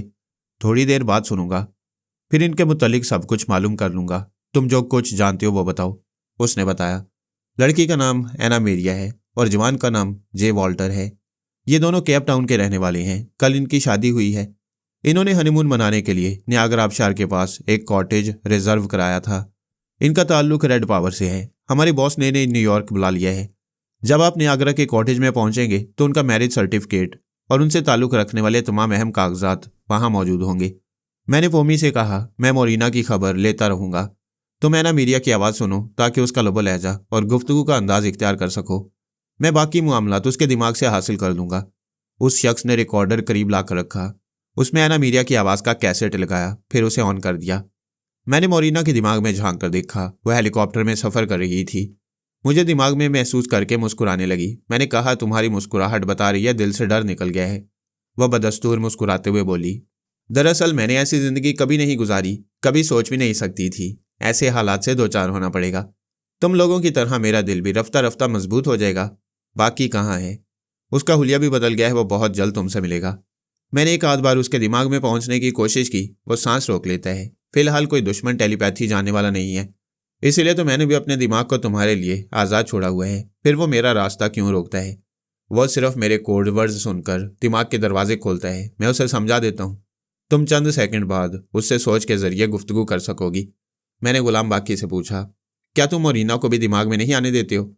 आपने मेरे और उसके दरमियान कोड वर्ड्स मुकर्रर नहीं किए, इसलिए एहतियातन सांस रोक लेता हूँ। फिलहाल कोई दुश्मन टेलीपैथी जानने वाला नहीं है। तुम मोरीना के साथ कोड वर्ड्स मुकर्रर कर लो, उसके मुताबिक सोच के जरिए गुफ्तगू करो। मैं उसे समझाकर दिमागी तौर पर हाजिर हो गया। हमारे चेहरों पर मेकअप हो रहा था, मेरी आंखें बंद थी। रिकॉर्डर से उभरने वाली एना मीडिया की आवाज़ मेरे कानों तक पहुंच रही थी। मैं वो आवाज़ सुनते सुनते उसके दिमाग में पहुंच गया। वो कल ही दुल्हन बनी थी, अपने दुल्हा के साथ थी। मैं फौरन वापस आ गया। मैंने आंखें खोलकर आईने में देखा। मेकअप करने वाले बड़ी महारत से चेहरा तब्दील कर रहे थे। मैं तस्वीर के मुताबिक जे वॉल्टर बनता जा रहा था। पोमी तकरीबन एना मीडिया बन चुकी थी। मैं रेड पावर के बॉस के पास गया। वो उस बंगले में था जहां मोरीना पहुंचने वाली थी। मेरे मुखातिब करने पर उसने कहा, जनाब, अभी मेरे आदमी ने इतला दी है, मिस मोरीना का जो बॉयफ्रेंड है वो हबशी है। हाँ, ये मैं बताना भूल गया था। उसका हबशी होना हमारे लिए प्रॉब्लम पैदा करेगा। आप जानते हैं यहाँ आए दिन नस्ली फसादात होते रहते हैं। गोरे लोगों को कालों से अदावत है और कालों को गोरों से नफरत है। रेड पावर की एक बहुत ही काबिल औरत लेडी हेलेना इस बंगले में रहती थी। उसका एक जवान आशिक था। हमने सोचा था मोरीना और उसके बॉयफ्रेंड को उसी रूप में यहाँ रखेंगे। मैं दुश्वारी समझ गया। लेडी हेलेना का फ्रेंड गोरी चमड़ी वाला है, लिहाजा मेरा साथी गुलाम बाकी वहाँ मोरीना के साथ बंगले में नहीं रह सकेगा। बंगले के क्वार्टर में 3 हबशी मुलाजिम हैं, जिनमें एक मर्द और 2 औरतें हैं। हम उस मर्द की जगह गुलाम बाकी को एडजस्ट कर सकते हैं। ठीक है, यही सही। आप गुलाम बाकी और मोरीना को समझा दीजिए। इस इलाके में वो मालका और मुलाजिम की हैसियत से रहेंगे। उनमें बेतकल्लुफी हुई या किसी को शुबा हुआ कि एक गोरी औरत किसी काले आदमी के साथ रहती है तो यहाँ भी फसादात शुरू हो जाएंगे। मैंने कहा, यह बड़ा प्रॉब्लम है। वो दोनों एक दूसरे के दीवाने हैं और कोई भी गलती कर सकती हैं। मैं कहाँ तक उनकी निगरानी करूँगा? वो कुछ सोच कर बोला, नस्ली फसादात इंग्लैंड और अमेरिका में हो रही हैं। क्या मोरीना किसी दूसरे मुल्क में नहीं रह सकती? मैंने मोरीना के पास पहुंचकर पूछा, मौजूदा हालात में तुम्हारा एक हबशी के साथ रहना मुनासिब नहीं। क्या तुम गुलाम बाकी के साथ पेरिस जा सकती हो? वो खुश होकर बोली, ज़रूर जाऊंगी। मैंने रेड पावर के बॉस से कहा, आप दोनों को पेरिस रवाना कर दीजिए, मैं इंतजामात कर रहा हूँ। गुलाम बाकी से कह दीजिए मेरे आदमियों के साथ न्यूयॉर्क चलाए, मोरीना भी यहाँ पहुँच जाएगी। मैंने गुलाम बाकी से कह दिया उसे न्यूयॉर्क जाना है। इधर हमारा मेकअप हो चुका था। फोमी के सामने एना मीडिया की तस्वीरें थीं और मेरे सामने जे वॉल्टर की। हम आईने के सामने खड़े होकर हर जाविये से कभी तस्वीरों को देख रहे थे और कभी अपने आप को। फिर मैंने इत्मीनान जाहिर किया। उसी वक्त दिमाग में सोच की लहर महसूस हुई। रसवंती की आवाज़ सुनाई दी, फरहाद, तुम्हें मालूम है मैंने इसराइली हुक्काम को चैलेंज किया है। 3 घंटे गुजर चुके हैं। बाकी 3 घंटों में हमें हर उस शख्स के दिमाग तक पहुंचना है जिसके जरिए हम उन्हें नाकाबिले तलाफी नुकसान पहुंचा सकें। अब तक तुमने और शीबा ने कुछ ना कुछ तो किया ही होगा। हम बहुत ही अहम लोगों के दिमागों तक पहुंच चुकी हैं। इसके बावजूद अभी बहुत कुछ करना है। यहाँ तुम्हारी मौजूदगी ज़रूरी है। अपनी तमाम मसरूफियात छोड़कर मेरे बेटे के पास आओ। मैं सोनिया के पास पहुंच रहा हूँ। सोनिया के दिमाग हम 3 टेलीपैथी जाने वालों का मरकज बन गया। मैंने पूछा, रसवंती ने जो चैलेंज किया है उसके मुतल्लिक तुम्हारी क्या राय है? और 2-4 घंटे बाद आकर पूछते तो अच्छा होता। जब उसने इतना बड़ा चैलेंज किया था तो तुम्हें फ़ौरन मेरे पास आना चाहिए था। ये ना कहना बुरी तरह मसरूफ़ थे। ये कहते कहते कान पक गए हैं। मैं कुछ नहीं कहूँगा। तुम क्या कर रहे थे? अय्याशी कर रहा था। मुंह फुला के जवाब दे रहे हो। काम की बात करो। रसवंती ने कहा, फरहाद, इस वक्त ये बातें अच्छी नहीं हैं। तुम औरतों को जो करना है वो करती रहो। मुझे जो करना होगा कर लूँगा। सोनिया की बात पर नाराज़ नहीं होना चाहिए। अक्सर लोग ऐसे ही मसरूफ़ होकर अपनी औलाद से गाफिल हो जाती हैं। यह कोई अच्छी बात तो नहीं है। हमें मालूम है कि ट्रांसफार्मर मशीन के लिए तुम किस तरह दिन रात मसरूफ़ रहते हो, लेकिन उससे भी अहम बेटा है। बेटे का हवाला ना दो। आज तक इसीलिए घरेलू जिंदगी ना गुजार सका। दुश्मन हालात इसकी इजाज़त नहीं देते। अगर मैं तुम्हारी तरह बेटे से लगा रह सकता तो एक घर भी बना सकता था।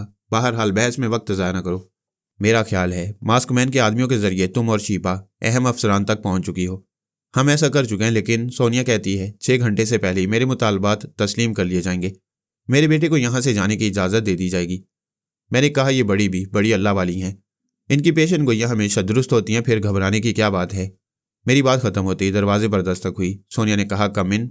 दरवाज़ा खुला। वहाँ 2 फौजी अफसर खड़े हुए थे। एक ने कहा, मादाम, हम दोस्ती के नए जज्बे से आए हैं। क्या आप हॉल में चलना पसंद करेंगी? वहाँ नए सिरे से गुफ्तगू होगी। आपको मास्टर पारस के साथ यहाँ से रवाना कर दिया जाएगा। उसने कहा, मुझे अफसोस है, मैं तुम्हारी किसी मीटिंग में शरीक नहीं हो सकती। पहले पारस को यहाँ से ले जाऊंगी, उसके बाद मेरे टेलीपैथी जानने वाले तुम्हारी मीटिंग में शरीक हो सकेंगे। दोनों अफसरान ने एक दूसरे को देखा। वो जाना चाहते थे। सोनिया ने कहा, अपने पर्दा नशीन आला अफसरान से कह देना बाबा फरीद वास्ती के इदारे से एक चार्टर्ड तैयारा यहाँ आएगा। हम उसमें जाएंगे। चूंकि हमारे दरमियान एतमाद का फुकदान है इसलिए हम तुम्हारे त्यारे में सफ़र नहीं करेंगे। दोनों अफसरान चले गए। दरवाज़ा बंद हो गया। सोनिया ने कहा, रसवंती अपने साहब से कहो बड़ी बीबी की पेशन गोई दुरुस्त हो गई है। मैं कोई कमाल नहीं करती, हालात का जायज़ा लेकर बात करती हूँ। अब से पहले भी हमने एक बहुत बड़ा चैलेंज किया था। उसके मुताबिक तिलबैब के जनरेटर को बम के धमाकों से उड़ा दिया था, जिसके नतीजे में पूरा शहर तारीकी में डूब रहा। अजब तरह की दहशत फैल गई थी। वो फिर ऐसा नहीं चाहेंगे। सीधी सी बात है, दुनिया का कोई मुल्क टेलीपैथी जानने वालों से अपने अहम राज छुपा कर नहीं रख सकता, और ना ही टेलीपैथी जानने वालों को नुकसान पहुंचा सकता है। हमारे ग्रुप में ख्याल ख्वानी करने वालों की तादाद ज़्यादा है। वह समझते हैं कि एक को हलाक करेंगे तो बाकी ख्याल ख्वानी करने वाले पूरे मुल्क में जल्जला पैदा कर देंगे। बाय द वे, तुम्हारे बड़े साहब को मेरी पेशन गोई से बहुत दुख पहुंचा है। मैंने कहा, बुढ़ापे में ये इल्म काम आएगा। एक तोते के साथ दुकान खोलकर बैठ जाना, खासी आमदनी होगी। रसवंती ने पूछा, क्या तुम दोनों लड़ते ही रहोगे, कोई काम की बात नहीं करोगे? सोनिया ने कहा, काम की बात हमारे दुश्मन कर रही हैं। दरवाजे पर दस्तक हुई। सोनिया ने कहा, देखा, फिर काम की बात करने आ गई। फिर ऊंची आवाज़ में बोली, कम इन। दरवाज़ा खुला। वही दो फौजी अफसर नजर आए। उनमें से एक ने कहा, मादाम आप खास त्यारा मंगवा सकती हैं, जब चाहे जा सकती हैं, लेकिन तैयारे के आने तक हमारी मीटिंग में शरीक हो जाएं, प्लीज़ इनकार ना करें। सोनिया ने कहा, मीटिंग में जितने हजरात शरीक होते हैं वो सब नुमाइशी होते हैं। ना उनकी बातों में कोई वजन होता है और ना ही वो अपने तौर पर फैसला कर सकती हैं। फैसला करने वाले 7 पर्दों के पीछे रहती हैं। उनसे कहो इतने बड़े हॉल में मीटिंग करना, हमारी आवाज़ें रिकॉर्ड करना और कैमरों के जरिए दस्तावेजी फिल्म तैयार करना फजूल सी बातें हैं। अगर ज़रूरी बात करना चाहती हैं तो वो छुप कर भी कंप्यूटर के जरिए कर सकती हैं। यहाँ मेरे सामने माइक और मॉनिटर टीवी रख दिया जाएगा। जब मैं चली जाऊंगी तो फरहाद, रसवंती और शीबा किसी डमी के जरिए इसी तरह गुफ्तगू कर देंगे। वो अफसर फिर चले गए। इस दौरान रसवंती ने जनाब शेख अल-फारस से कह दिया था कि तैयारा वहां से रवाना कर दें। थोड़ी देर बाद फौजी जवानों ने सोनिया के कमरे में माइक और मॉनिटर टीवी ला कर रख दिया। मैंने बेजार होकर कहा, इन लोगों को मीटिंग करने की बीमारी लग गई है, पता नहीं अब क्या बकवास करना चाहती हैं। उन्होंने माइक को सोनिया के सामने रखा। उससे कुछ फासले पर टीवी रख दिया गया। फिर उसे ऑन करके कमरे से बाहर चले गए। दरवाज़ा बंद हो गया। सोनिया ने माइक को ऑन करने के बाद कहा, हेलो, मैं अपनी आवाज़ सुना सकती हूँ, आप फरमाएं क्या कहना चाहती हैं? स्क्रीन पर जवाब मौसूल होने लगा, मादाम सोनिया, हम आपके जरिए फरहाद, रसवंती और शीबा से माजरत चाहते हैं। पिछली मीटिंग में हमारे दरमियान तलखियाँ पैदा हो गई थीं। हमारे दरमियान जो बेएतमादी है उससे हम दोनों को नुकसान पहुंच सकता है। ये दुरुस्त है कि हमें बहुत ज़्यादा नुकसान पहुंचता, बल्कि नाकाबिले तलाफी नुकसान पहुंचता, और आप लोगों का नुकसान बहुत कम होता। फिर भी नुकसान ज़्यादा हो या कम, नुकसान ही होता है। स्क्रीन पर वो जवाबी तहरीरें मिट गईं। अब दूसरी तहरीरें उभरने लगीं। आपने हमारा फैसला सुन लिया है। आप मास्टर पारस को जब चाहें यहाँ से ले जा सकती हैं। ये इस बात का सबूत है कि हम आप पर भरपूर एतमाद कर रहे हैं। क्या आपकी जानिब से भी ऐसा ही किया जाएगा? सोनिया ने कहा, बेशक हम जुबान के पाबंद हैं, जो कहते हैं वो ज़रूर करते हैं। कल शाम तक शीबा यहाँ पहुँच जाएगी। बाय द वे, 2 तरफा एतमाद यूं ही कायम नहीं होता। जब तक ताकत का तवाज़न ना हो या किसी को किसी से खौफ ना हो, दोस्ती के मामले में लचक पैदा नहीं होती।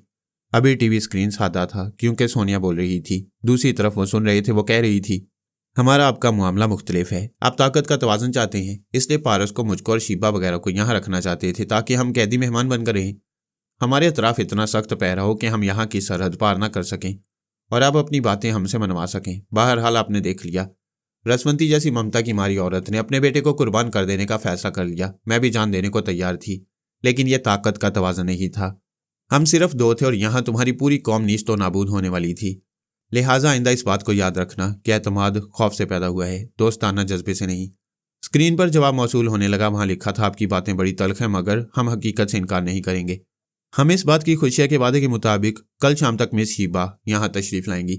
हम उनके लिए खसूसी तैयारा रवाना कर दें? जी हाँ, शीबा को अपनी कौमी एयरलाइन के त्यारे में सफ़र करते हुए खुशी होगी। आप उसे अनकरा भेज दें। मैंने कहा, अब सारे मामला तय हो चुके हैं, मेरी ज़रूरत नहीं रही, मैं जा रहा हूँ। कोई अहम बात हो तो बुला लेना। मैं अपनी जगह हाजिर हो गया। हमने लिबास तब्दील कर लिया। मेरे सामने अना मीरिया खड़ी हुई थी और पौमी के सामने जे वॉल्टर दिखाई दे रहा था। हमारे जो सूटकेस लाए गए थे उन्हें खोलकर देखा। मेरे सूटकेस में बेहतरीन जोड़े और मेरी ज़रूरत का सामान था। इसी तरह पौमी के लिए अलग सूटकेस में बेहतरीन मलबूसात और ज़रूरत की चीज़ें थीं। हम होटल के पिछले दरवाजे से निकलकर एक कार में बैठ गए। वहाँ से हमारा नया सफ़र शुरू हो गया।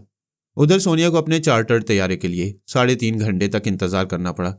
जब इतला दी गई कि तैयारा पहुंच गया तो वो पारस के साथ एक कार में आकर बैठ गई। मंगल पांडे को वहां छोड़ दिया गया। अब उसे शीबा के हमरा आने वाले पारस के साथ रहना था। शीबा, सोनिया, रसवंती और पारस के दिमागों में मौजूद थी ताकि कोई खतरे की बात हो तो फौरन बचाव की तदबीर की जा सके। जब वो पारस के साथ कार में बैठकर एयरपोर्ट की तरफ रवाना हुई तभी शीबा ने घबरा कर कहा, मैं जा रही हूँ। यहाँ किले में अचानक फायरिंग शुरू हो गई है। वो चली गई। ज़रा देर बाद आकर बोली, सोनिया, रसवंती, यहाँ खतरा है। हमारे कैसरी किले पर हमला हुआ है। कई हेलीकॉप्टर्स परवाज कर रही है और पैराशूट्स के जरिए हमलावर किले के अंदर उतर रही हैं। सोनिया ने कहा, ओ खुदा, ये क्या हो गया? देखो शिबा, तुम्हारी कामयाबी यही होगी कि तुम अपने हवास में रहो। अगर बदहवासी का मुजाहरा किया तो दुश्मन गालिब आ जाएंगे। और रसवंती, इसराइली अफसरान को यह पता ना चले कि शिबा पर क्या उफ्तादा पड़ी है, वरना वो यही सोचेंगे कि ये कल यहाँ नहीं आ सकेगी, लिहाजा मुझे और पारस को रोक लिया जाएगा। शिबा चली गई। रसवंती ने कहा, मैं तुम्हें और पारस को चंद सेकंड के लिए छोड़कर जा रही हूँ, अभी आती हूँ। वह मेरे पास आकर बोली, शिबा खतरे में है। उसके किले पर अचानक बड़े पैमाने पर हमला किया गया है, तुम फौरन वहां पहुंचो। वह इतला देकर चली गई। मैं पारस अव्वल के दिमाग में पहुंच गया। तड़तड़ फायरिंग की आवाजें आ रही थीं। स्पीकर के जरिए आमना बोल रही थी, शिबा, जोजो और पारस को लेकर अपने बेडरूम में रहो। खतरा बढ़ते ही चोर दरवाजे से निकल जाना। शिबा ने आमना के दिमाग में पहुंचकर कहा, मैं बुज़दिल नहीं हूं, तुम्हें खतरे में छोड़कर नहीं जाऊंगी। जोजो और पारस मेरे बेडरूम में महफूज हैं। मैं ख्याल खोनी के जरिए देख रही हूं कहाँ क्या हो रहा है। मैंने उसके दिमाग में पहुंचकर कहा, देखो, सांस ना रोकना। मैं मालूम करना चाहता हूं आखिर यहाँ क्या हो रहा है और ये कौन लोग हैं। तुम्हारे जरिए चंद लोगों तक पहुंचने के बाद दिमाग से चला जाऊंगा। वो बालकनी में आकर दीवार की आड़ से देखने लगी। बाहर तारीकी में अच्छी तरह दिखाई नहीं दे रहा था। किले के अंदर अच्छी खासी रोशनी का इंतजाम था, लेकिन आमना ने मुकम्मल अंधेरा करा दिया था। बहुत से पैराशूट से उतरने वाले जमीन तक पहुंचने से पहले ही गोलियों का निशाना बन गए थे, मगर कुछ ऐसे भी थे जो सही सलामत उतर आए थे। शिबा के मुसल्ला आदमियों से उनका बाकायदा मुकाबला हो रहा था। पारस उठकर बैठ गया था और जोजो को झंझोड़ कर जगाना चाहता था। शिबा ने पलटकर कहा, इसे सोने दो। मैंने हैरानी से कहा, क्या तुम इन हालात में जोजो को सुलाए रखना चाहती हो? मजबूरी है, मैंने इस पर तनवीर में अमल किया था, वह 2 घंटे की नींद पूरी करेगी। यह अमल क्यों किया था? सोनिया का मशवरा था, मैं अभी तफसील बता नहीं सकती। वह दौड़ती हुई पारस के पास आई, फिर आमना को मुखातिब करते हुए बोली, जोजो का क्या होगा? आमना ने कहा, उसे सोने दो, तुम पारस को लेकर तय खाने में चली जाओ। हालात बिगड़ेंगे तो मैं जोजो को लेकर वहां पहुंच जाऊंगी। शिबा ने कहा, तुम मुझे क्यों भगाना चाहती हो? क्या तुम समझते हो कि मैं तुम्हें तनहा छोड़ दूंगी? शिबा, हालात को समझा करो। तुम तय खाने में रहकर भी ख्याल ख्वानी के जरिए दुश्मनों से लड़ सकती हो। मेरा उनके रूबरू रहकर जंग करना लाजमी है। हम दोनों में बहुत फर्क है। जो कह रही हूं वो करो। इस वक्त तुम्हारा दिमाग काम नहीं करेगा। मैंने कहा, आमना दुरुस्त कह रही है। तुम पारस को लेकर तय खाने में जाओ, मैं आमना के साथ रहूंगा और जोजो की हिफाजत करूंगा। मैं आमना के पास पहुंच गया। वो सांस रोकना चाहती थी। मैंने कहा, मैं फरहाद हूं। कोई भी दुश्मन मुकाबले पर आए तो उस पर गोली चलाने से पहले किसी तरह बोलने पर मजबूर करना। वो एक तारीखी किला था। उसके चारों तरफ बहुत ऊंची और मजबूत दीवारें थीं। पहले जमाने की तोप के गोले इन दीवारों को तोड़ नहीं सकते थे। इसके बावजूद वो किला पहले जमाने की चीज था। आज ये मजबूत दीवारें किसी काम नहीं आती। दुश्मन तैयारों और हेलीकॉप्टर में आती हैं और पैराशूट के जरिए अंदर पहुंच जाती हैं। आमना मेरी हदायत पर अमल करना चाहती थी, लेकिन दुश्मन मौका नहीं दे रहे थे। वो किसी तरह शिबा के जाबाजों का मुहासरा तोड़कर उस महलनुमा कोठी में दाखिल होना चाहते थे, जहां शिबा ने पारस, जोजो और आमना के साथ रिहाइश इख्तियार की हुई थी। उनके अंदाज से पता चल रहा था वो शिबा या पारस या दोनों को अगवा करना चाहते हैं या दोनों को ख़त्म कर देना चाहते हैं, ताकि एक टेलीपैथी की कुव्वत कम हो, या फिर पारस को अगवा करके वो हमारे लिए दुश्वारियां पैदा करना चाहते थे। पैराशूट से उतरने वालों की तादाद बढ़ती जा रही थी। बहुत ज़बरदस्त हमला था। जांबाज गोली खा खाकर गिर रहे थे। कुछ जख्मी हो रहे थे, कुछ दम तोड़ रहे थे। मैंने कहा, आमना, फौरन अंदर जाओ, दुश्मन गालिब आ रहे हैं, जोजो को उठाकर ले चलो। वह दौड़ती हुई कोठी के बैरूनी दरवाजे तक आई। उसकी तरफ तड़ातड़ फायरिंग होने लगी। वो अंधे मुंह गिर पड़ी, फिर फर्श पर रेंगती हुई जाने लगी, मगर हमलावर भी दौड़ते हुए आ रहे थे। फिर वो उठकर भागने लगी। मुसीबत यह थी कि अभी तक किसी भी हमलावर की आवाज़ सुनाई नहीं दी थी। जाहिर है वो शिबा जैसी टेलीपैथी जानने वाली के किले पर हमला करने आए थे। वह दम तोड़ते वक्त भी आवाज़ ना निकालने की कोशिश करते और इसी में उनकी कामयाबी थी। आमना उनसे आगे निकल गई थी। एक कमरे में जाकर उसने अलमारी को पूरी ताकत से धकेल कर गिरा दिया। फिर उसके पीछे बैठकर आने वालों पर गोलियां चलाने लगी। यह के बाद दीगरे कई हमलावर गोलियां खाकर गिरे। जो बचे वो दाएं बाएं छट गए। कोठी के दूसरे हिस्से से गुजरते हुए शिबा वगैरह को तलाश करने लगे। आमना वहां से उठकर तेजी से चलती हुई बेडरूम में पहुंची। जो आंखें बंद किए बेखबर सो रही थी, उसने स्टेन गन को छाने से लटकाया और उसकी तरफ बढ़ी, ताकि उसे कांधे पर लाद कर चोर दरवाजे की तरफ चली जाए। उसी वक्त ठाएं से गोली चलने की आवाज़ सुनाई दी। आमना की हलक से चीख निकल गई। वो चलकर फर्श पर गिर पड़ी, फिर जल्दी से संभलने की कोशिश की। गोली का जख्म अच्छे अच्छों को मार डालता है। यह गनीमत था कि गोली बाजू को छेदती हुई गुजर गई थी। उसने दूसरे हाथ के सहारे उठने की कोशिश की, फिर दूसरी गोली लगी। वह तड़प कर जरा उछली, फिर फर्श पर गिर पड़ी। आने वाले 6 थे। उनमें से एक ने जेब से एक बड़ी सी तस्वीर निकाली। उसे देखते हुए जोजो को देखा, फिर मुतमईन होकर तस्वीर जेब में रखी। अपने साथियों को इशारा किया। एक ने आगे बढ़कर जोजो को उठाया और अपने कांधे पर लाद लिया। आमना मौत से लड़ रही थी। मैं उसके जरिए देख रहा था। उसके अंदर रहकर उसकी कुव्वत बर्दाश्त में इजाफा कर रहा था। उसने अचानक हाथ बढ़ाकर जाने वाले की टांग पकड़ ली। वो लड़खड़ाया। जोजो समेत गिरना चाहता था, मगर दूसरे ने जोजो को संभाल लिया। उसे लेकर वहां से भागने लगा। आमना ने फर्श पर हींगते हुए आगे बढ़ने की कोशिश की, लेकिन कुव्वते बर्दाश्त जवाब दे गई। वो यकबारगी फर्श पर चारों शाने चित हुई, फिर उसकी आंखें बंद हो गईं। वो बेहोश हो चुकी थी। अब मैं उसके जरिए ना कुछ देख सकता था और न अगवा करने वालों का ताकुब कर सकता था। मैं शीबा के पास आ गया। वह तय खाने के चोर दरवाजे के पास खड़ी कान लगाकर सुन रही थी। आमना के जरिए वो भी सब कुछ देख रही थी। जब वह बेहोश हो गई तो यह तड़पकर चोर दरवाजे से निकलना चाहती थी। ऐसे ही वक्त मैंने उसे रोक दिया। खबरदार, ऐसी गलती ना करना। नहीं, मैं जाऊंगी। वो जोजो को ले जा रही हैं। वो सिर्फ जोजो के लिए नहीं, तुम्हारे और पारस के लिए भी आए थे। तुम्हें कोठी में तलाश कर रही हैं। तुम तन्हा उनका मुकाबला कैसे करोगी, जबकि वो अपनी आवाज़ भी नहीं सुना रही हैं। इन हालात में टेलीपैथी का हथियार बिल्कुल बेकार है। तुम्हें इस तय खाने से नहीं निकलना चाहिए। मैंने उसे बातों में लगाकर चोर दरवाजे से जीने के जरिए नीचे उतार दिया और तय खाने में पहुंचा दिया। वो चौंक कर बोली, अरे मैं बातों ही बातों में यहाँ चली आई। वहां आमना बेहोश हो गई है। उसे फौरन तिब्बी इमदाद की जरूरत है। शिबा, क्या तुमने इतना अरसा बाबा साहब के इदारे में रहकर यही ट्रेनिंग हासिल की है कि ऐसे वक्त अपने हवास बजा ना रख सको और अकल से काम ना ले सको? अगर अपने किसी सगे को अगवा किया जा रहा है और अपना कोई सगा जख्मों से चूर होकर बेहोश हो गया है, तो ऐसे जज्बाती लम्हों में खुद को दुश्मनों के सामने पेश नहीं करना चाहिए। वक्त का इंतजार करना चाहिए। आमना की तरह तुम्हारे कितने ही जांबाज जख्मी पड़े होंगे। उन सबको तिब्बी इमदाद की जरूरत होगी। वह झुंझलाकर नहीं नहीं बोलती हुई जीने पर चढ़ती हुई कहने लगी, नहीं, आमना मेरी बहन है, मेरी मौजूदा अजमत की अलामत है। वो ना होती तो मैं इतने कारनामे अंजाम ना दे सकती। मैं जाऊंगी, अपनी जान को खतरे में डालकर जाऊंगी। वो चीखती चिल्लाती जीने पर चढ़ती हुई चोर दरवाजे के पास पहुंची। उसी लम्हे मैंने दिमाग को झटका दिया। उसके हलक से चीख निकली। वो अपना तवाजन संभाल ना सकी, नीचे गिरी और जीने पर से लुढ़कती हुई तहखाने में आकर पारस के कदमों पर रुक गई। पारस ने जल्दी से झुककर उसे संभालने की कोशिश करते हुए पूछा, मम्मी क्या हो गया, आपको क्या हो गया? वह दिमागी तकलीफ को बर्दाश्त करते हुए गुस्से से बोली, फरहाद, आई हेट यू। मैं तुमसे नफरत करती हूँ, सख्त नफरत करती हूँ। अब तुम्हें कभी दिमाग में आने नहीं दूंगी। चले जाओ यहाँ से। वह सांस रोकना चाहती थी मगर रोक ना सकी। मैंने उसके दिमाग में जलजला पैदा किया था। इसका असर थोड़ी देर तक कायम रहता था। मैंने कहा, तुम मुझसे लाख नफरत करो, मगर मैं तुम्हें हराम मौत मरने के लिए दुश्मनों के सामने जाने नहीं दूंगा। वह फर्श पर बैठते हुए बोली, मैं जरूर जाऊंगी। पारस ने पूछा, मम्मी क्या पापा से झगड़ा कर रही हैं? वो उसका हाथ पकड़कर बोली, हाँ बेटे, दुश्मनों ने जोजो को अगवा किया है, उसे कहीं ले जा रही हैं। आमना बुरी तरह जख्मी है, बेहोश हो चुकी है, लेकिन तुम्हारे पापा मुझे वहां जाने नहीं देते। पारस ने फौरन अपना हाथ छुड़ाया, फिर दौड़ता हुआ सीढ़ियां चढ़ता हुआ जाने लगा। जोजो, नहीं, मैं जोजो को नहीं जाने दूंगा। वो बहुत अच्छी है। किसी को उससे क्या दुश्मनी है? मैं उनका रास्ता रोक लूंगा। शिबा ने कहा, तुमने मुझे तो दिमागी झटका पहुंचाकर ऊपर से नीचे गिरा दिया, अब जरा बेटे को दिमागी झटका पहुंचाओ।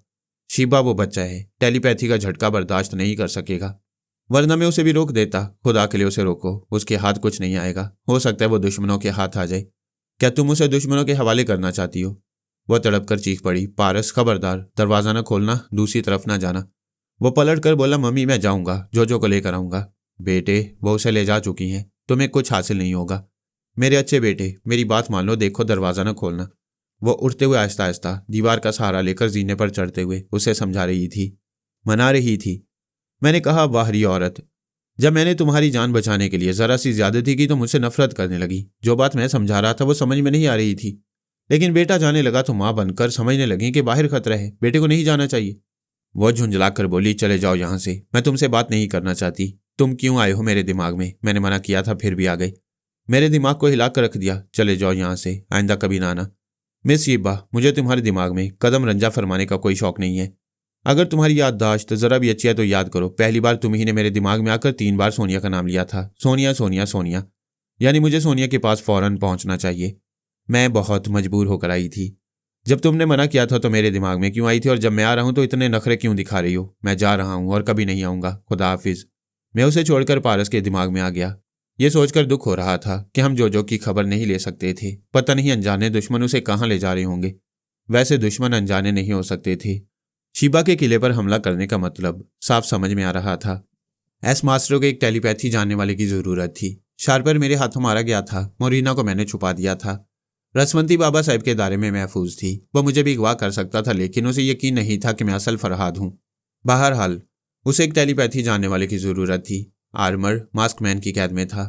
ले देकर शिबा और जोजो रह गई थी। हम सोच भी नहीं सकते थे कि वो किले पर इतना बड़ा हमला करेगा, पैराशूट के जरिए आदमियों को उतारेगा और टेलीपैथी जानने वालियों को। वहां से उठा कर ले जाएगा। शीबा अगर तय खाने में ना जाती तो वो भी पारस के साथ दुश्मनों के हाथ लग जाती। मैंने रसवंती से कहा सोनिया के पास आओ। वो पारस के पास थी, सोनिया के पास आ गई। मैंने कहा बड़ी तशवीशनाक खबर है, जोजो को अगवा कर लिया गया है। आमना जख्मों से चूर होकर बेहोश हो गई है। हम खुदाबंद करीम से इस दिलेर और जांबाज औरत की जिंदगी और सलामती की दुआ ही मांग सकते हैं और कुछ नहीं कर सकते। रसवंती तुम शीबा के पास जाओ, वो पारस अव्वल के साथ तय खाने में है, मैं अभी आता हूँ। मैंने सोनिया को बताया यह एस मास्टर की कार्रवाई थी। वाकई वो शतरंज का खिलाड़ी है। उसने भी साथ पर कई मोहरे फैला रखे थे। उसने एक तरफ तुम्हें शारपर के मामले में उलझाया, दूसरी तरफ मोरिना की हिफाजत पर मजबूर किया ताकि उसकी चालों को ना समझ सको और तुम्हारा ध्यान उस तरफ ना जाए कि किले पर भी हमला हो सकता है। क्या तुम्हें इस बात की तवक्को थी? तवक्को नहीं थी, मगर इतना जानती थी कि एस मास्टर शीबा और जोजो को हासिल करना चाहेगा। यही सोचकर मैंने शीबा को मशवरा दिया था कि वो उसके ख्वाबीदा दिमाग को ट्रैप करे, उसे अपना मामूल बनाए और दिमाग को बिल्कुल लॉक कर दे। बहरहाल वो अपनी चालें चल रहा है, हम अपनी चल रहे हैं। इस बार जिस सुपर मास्टर से पाला पड़ा है उससे टकराने के लिए ना तो जिस्मानी ताकत काम आएगी और ना ही टेलीपैथी का हथियार। वो शतरंज का खिलाड़ी है। उसके सामने हमेशा हाजिर दिमाग रहकर सोचना होगा वो कैसी चालें चल रहा है और मौजूदा चाल के नतीजे में दूसरी चालें क्या होंगी। सोनिया पारस के साथ त्यारे में सफर कर रही थी। तकरीबन 3 घंटे बाद पेरिस पहुंचने वाली थी। रसवंती को बड़ी मुद्दत के बाद उसका बेटा मिलने वाला था। वो उसे अपने सीने से लगाकर खूब प्यार करने वाली थी। इसीलिए मुतमईन होकर शीबा की खबर लेने गई थी। उसने शीबा से कहा होशो हवास में रहो। किले में जो डॉक्टर और कंपाउंडर वगैरह हैं उनके दिमाग में पहुंचो, उन्हें फौरन आमना के पास पहुंचाओ। शीबा को अकल आ गई। उसे पहले ही ऐसा करना चाहिए था, मगर वो जज्बात में बह रही थी। उसने ख्याल ख्वानी के जरिए डॉक्टर को आमना के पास पहुंचने पर मजबूर किया। वो अपने 2 मातहतों के साथ दवाओं का बैग लेकर निकला। डरता भी जा रहा था कहीं से आने वाली अंधी गोली उसे खत्म ना कर दे। लेकिन अब खामोशी थी, कहीं से फायरिंग नहीं हो रही थी। फिर वो टेलीपैथी की मुट्ठी में था। आखिर इस कोठी के अंदर पहुंच गया। वहां की तवील खामोशी बता रही थी कि हमलावर वापस चले गए हैं। दुश्मनों ने पूरी कोठी में शीबा और पारस को तलाश किया होगा, फिर ज्यादा देर ठहर भी नहीं सकते थे। उन्हें यकीनन शीबा, जोजो और पारस की तस्वीरें दी गई थी ताकि उन तीनों को अगवा किया जा सके। इसीलिए जोजो को उठाने से पहले उस शख्स ने तस्वीर देखी थी। उसे इत्मीनान हो गया था कम से कम एक टेलीपैथी जानने वाली हाथ लग गई थी। डॉक्टर बेडरूम में पहुंचकर आमना का मुआयना कर रहा था। एक गोली बाजू को छेदती हुई निकल गई थी, दूसरी कमर में पेवस्त हो गई थी। उसे फौरन निकालना जरूरी था। डॉक्टर ने कहा स्ट्रेचर लाओ और अस्पताल में ले चलो। इस किले के अंदर एक छोटा सा अस्पताल कायम किया गया था जिसमें ऑपरेशन के सिलसिले में हर सामान मौजूद था। जब उन्होंने किले में नादीदा दुश्मनों से निमटने के लिए जंगी तैयारियां मुकम्मल कर रखी थीं तो जख्मियों का इलाज करने और उनका ऑपरेशन करने के लिए यह भी लाजमी था। बहरहाल आमना को स्ट्रेचर पर डालकर फौरन ही ऑपरेशन थिएटर में पहुंचाया गया। रसवंती और शीबा ख्याल ख्वानी के जरिए ये कार्रवाई देख रही थीं। फिर शीबा ने कहा दुश्मन जा चुके हैं, अब खतरा नहीं है, तुम्हें तय खाने से निकलना चाहिए। उस वक्त तक मैं भी पहुंच गया था। मैंने रसवंती से कहा मैं शीबा को मुखातिब करना नहीं चाहता, तुम उसे मशवरा दो वो पारस के साथ चोर दरवाजे से दूसरी तरफ निकल जाए। दूसरी तरफ एक छोटा सा बंगला है जिसमें उसका सेक्रेटरी हाशिम बेग रहते हैं। वहां कार वगैरह सब कुछ है। उसके जरिए वो पारस को लेकर निकल सकती है। अगर किले में रहेगी तो दोबारा हमला हो सकता है। वो सिर्फ जोजो को ले गई हैं, किसी वक्त उन्हें शीबा की भी जरूरत पड़ सकती है। रसवंती ने कहा तुम इस किले में नहीं रहोगी और ना ही आमना के पास जाओगी। मैं और फरहाद आमना की पूरी खबर रखेंगे। तुम पारस को लेकर चोर रास्ते से सेक्रेटरी हाशिम बेग के पास जाओ और उसकी कार में बैठकर अनकरा पहुंचने की कोशिश करो। कल तुम्हें तिल अबैब जाना है। मैं नहीं जाऊंगी, मेरी जोजो अगवा कर ली गई है। मेरी आमना यहाँ जख्मों से चूर पड़ी और तुम कहती हो मैं तिल अबैब चली जाऊं। तुम कहीं भी जाओगी तो ख्याल ख्वानी के जरिए सबके दिमागों में रहोगी, सबके पास पहुंचोगी। जो भी तनवीमी नींद में है, इसलिए हम उसके दिमाग को छेड़ना नहीं चाहते। थोड़ी देर बाद पता चल जाएगा वो कहाँ है और कहाँ पहुंचाई जा रही है। इतना तो इत्मीनान है कि कोई उसे जानी नुकसान नहीं पहुंचा सकता। उधर पारस मचल रहा था मैं जोजो के पास जाऊंगा। मम्मी प्लीज जोजो को किसी तरह हासिल करें, उनसे छुड़ा कर ले आए। रसवंती ने उसके दिमाग में पहुंचकर कहा बेटे ऐसी जिद ना करो जो पूरी ना हो सके। जोजो हमारे पास आएगी लेकिन जरा वक्त लगेगा। पारस ने पूछा क्या आप मेरी मामा हैं? हाँ। क्या आपने मुझे जन्म नहीं दिया है? रसवंती जरा चुप हुई, फिर बोली हाँ बेटे मैंने जन्म दिया है। आप झूठ बोलती हैं। अगर मैं आपका बेटा होता तो एक बार जरूर मेरे पास आती, जरूर मुझे बेटा कहकर पुकारती। आप माँ के रिश्ते से मेरे पास नहीं आई हैं, इत्तफाकात आपको ले आए हैं। बेटे ऐसी बातें ना करो, आप मेरे पास आ गई यही बहुत बड़ा एहसान है। मैं आज की रात याद रखूंगा। किसी बहाने तो आपकी आवाज़ सुनी, आपका ममता भरा लहजा सुना जो सिर्फ मेरे भाई पारस के लिए है, मेरे लिए नहीं है। बेटे तुम्हारे लिए भी है, मेरी मजबूरी को तुम नहीं समझ सकते। मैंने तुम्हारी खबर इसलिए नहीं ली कि तुम्हारी मम्मी अच्छी तरह देखभाल कर रही हैं, तुम्हें बहुत अच्छी तालीम और तरबियत दे रही हैं, तुम्हें कितना अच्छा शऊर दिया है, इस उम्र में इतनी गहरी बातें करते हो। उधर तुम्हारे भाई के पास कोई नहीं था, इसलिए मैं वहाँ रहती हूँ और इतनी मसरूफ़ रहती हूँ कि तुम्हारे पास आने का मौका नहीं मिलता। और बेटे, हम पर बहुत बुरा वक्त आ पड़ा है, आजमाइश की घड़ियाँ हैं। ऐसे वक्त ऐसी जज्बाती बातें ना करो। तुम मेरी ममता का इम्तिहान लोगे तो मैं अक्ल से कोई काम नहीं कर सकूंगी। मैं आपका वक्त ज़ाया करना नहीं चाहता, मगर एक बात कहना चाहता हूँ। हाँ, ज़रूर कहो।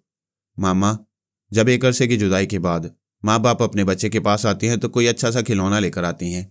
आज आप खाली हाथ आई हैं, लेकिन वादा कीजिए जितनी जल्दी मुमकिन होगा आप दूसरी मुलाकात में मेरे लिए खिलौना लाएंगी।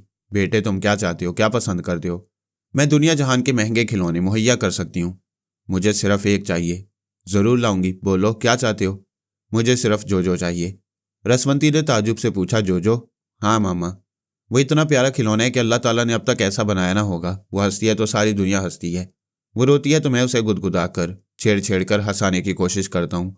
मेरा दिल कहता है वो सिर्फ हंसने के लिए पैदा हुई है और मैं उसे सारी जिंदगी हंसाता रहूंगा। रसवंती ने कहा, मेरे बच्चे, मेरे लाल, वो तुम्हें इतनी पसंद है, वह दुनिया का एक नायाब खिलौना है, तो मैं अपने बेटे के लिए उसे ज़रूर हासिल करूंगी, चाहे इसके लिए एस मास्टर को बड़े से बड़ा चैलेंज करना पड़े। मैंने कहा, रसवंती, आइंदा इस तरह के चैलेंज ना करना। अव्वल तो ये बात मुसद्दिका नहीं है कि एस मास्टर ने ही उसे अगवा किया है, और अगर उसने ही ऐसा किया है तो हम इंशाल्लाह जोजो को वहाँ से निकाल लाएंगे। तो मैं सब्र तहम्मुल से काम लेना होगा। अजब हालात थे। मैं रसवंती को सब्र तहम्मुल सिखा रहा था और रसवंती शीबा को सब्र करना सिखा रही थी कि वो अभी आमना के पास ना जाए, पारस को लेकर चोर रास्ते से गुजर जाए। उसे हर हाल में दूसरे दिन तिलबैब पहुंचना था। शीबा पारस के साथ चोर रास्ते से गुजरते हुए बोली, रसवंती, आमना होश में आएगी तो मेरे मुतल्लिक क्या सोचेगी? वो खुश होगी कि तुम बखैरियत यहाँ से निकल गई हो। फिर आमना तनहा नहीं है, मैं ख्याल ख्वानी के जरिए उससे गुफ्तगू करूंगी। फरहाद उससे बातें करेंगे, उसे हौसला होगा कि हमने साथ नहीं छोड़ा है। रसवंती ने उसे समझा मनाकर पारस के साथ उस किले से निकाल दिया, उन्हें हाशिम बेग तक पहुंचा दिया। हाशिम बेग ने उन्हें देखते ही कहा, मैडम, मैं बहुत परेशान था, ट्रांसमीटर के जरिए राब्ता कायम कर रहा था मगर कोई अटेंड नहीं कर रहा था। आमना साहिबा कहाँ हैं? शीबा ने उसे मुख्तसर हालात बताए। हाशिम बेग ने कहा, जब आप कहती हैं कि जोजो को उठाने वाले ने उसकी तस्वीर देखी थी और फिर उसे उठाकर ले गया है तो दुश्मन आपको भी यकीनन पहचानते होंगे। आप यहाँ बैठकर चेहरा तब्दील कर लें, फिर मैं आपको ले चलूँगा। वो रेडीमेड मेकअप के जरिए अपना हुलिया बदलने लगी। हाशिम बेग ने कहा, मैडम, एक बात जहन में आ रही है, आपको रात के वक्त कार में सफ़र नहीं करना चाहिए, दुश्मन कहीं भी रास्ता रोक सकते हैं। मैं आपको हाईवे पर चलने वाली बस में बिठा दूंगा, आप आम मुसाफिरों की तरह पारस बेटे के साथ सफ़र करेंगी। वो सोच भी नहीं सकेंगे कि आप जैसी टेलीपैथी जानने वाली इतने बड़े किले की मालिक आम मुसाफिरों की तरह बस में सफ़र कर रही है। शीबा को उसका यह आइडिया पसंद आया। बहरहाल वो अपने और पारस के चेहरे पर हल्की सी तब्दीली करने के बाद हाशिम बेग के साथ कार में बैठकर निकली। फिर एक बस अड्डे पर पहुंचकर अनकरा जाने वाली बस में सवार हो गई। रसवंती आमना को ऑपरेशन करने वाले डॉक्टर के दिमाग में थी। मैं शीबा के पास था, हालांकि शीबा ने मुझे अपने पास आने से मना किया था। अगर उसे पता चलता कि मैं हूं तो वो सांस रोक लेती। वो रसवंती को अपने दिमाग में समझ रही थी। मैं आशिकाना अंदाज में उसके पास नहीं था, उसकी हिफाजत करना मेरा फ़र्ज था। अनकरा पहुंचने तक कोई ऐसी बात हो सकती थी जहां फौरी तौर पर फैसला करके कोई मुनासिब इक़दाम करना पड़ता, और रसवंती ऐसा न कर सकती। इसलिए मैंने उसे डॉक्टर के पास भेज दिया, खुद शीबा के पास मौजूद रहा। हाशिम बेग के बंगले में अपना हुलिया बदलने के बाद उसने पूछा, रसवंती, क्या ये ठीक है? मैंने रसवंती के लबो लहजे में कहा, हाँ चलेगा, रात का वक्त है, कोई इतनी तवज्जो नहीं देगा, खुदा ना खास्ता कोई पहचानने वाला आएगा तो मैं मौजूद हूँ, तुम फिक्र ना करो। जब वो बस में आराम से बैठकर पारस के साथ सफ़र करने लगी तो मैंने रसवंती से कहा, वो पता नहीं कब अनकरा पहुंचेगी, मैं इतनी देर उसके पास नहीं रह सकता, लिहाजा तुम जाओ, मैं डॉक्टर के पास हूँ। डॉक्टर ने आमना की जिस्म से गोली निकाल ली थी, मरहम पट्टी हो चुकी थी और उसकी सोच बता रही थी कि आमना खतरे से बाहर है। मैंने रसवंती को बताया, रसवंती ने शीबा को बताया, शीबा ने सोनिया को बताया। बहरहाल हम सब ने खुदा का लाख लाख शुक्र अदा किया। हमारी एक बेहतरीन साथी आमना बच गई थी और अल्लाह ने चाहा तो सलामत रह सकती थी। तकरीबन 1.5 घंटे बाद शीबा ने बताया कि जोजो की तनवीमी नींद पूरी हो चुकी है।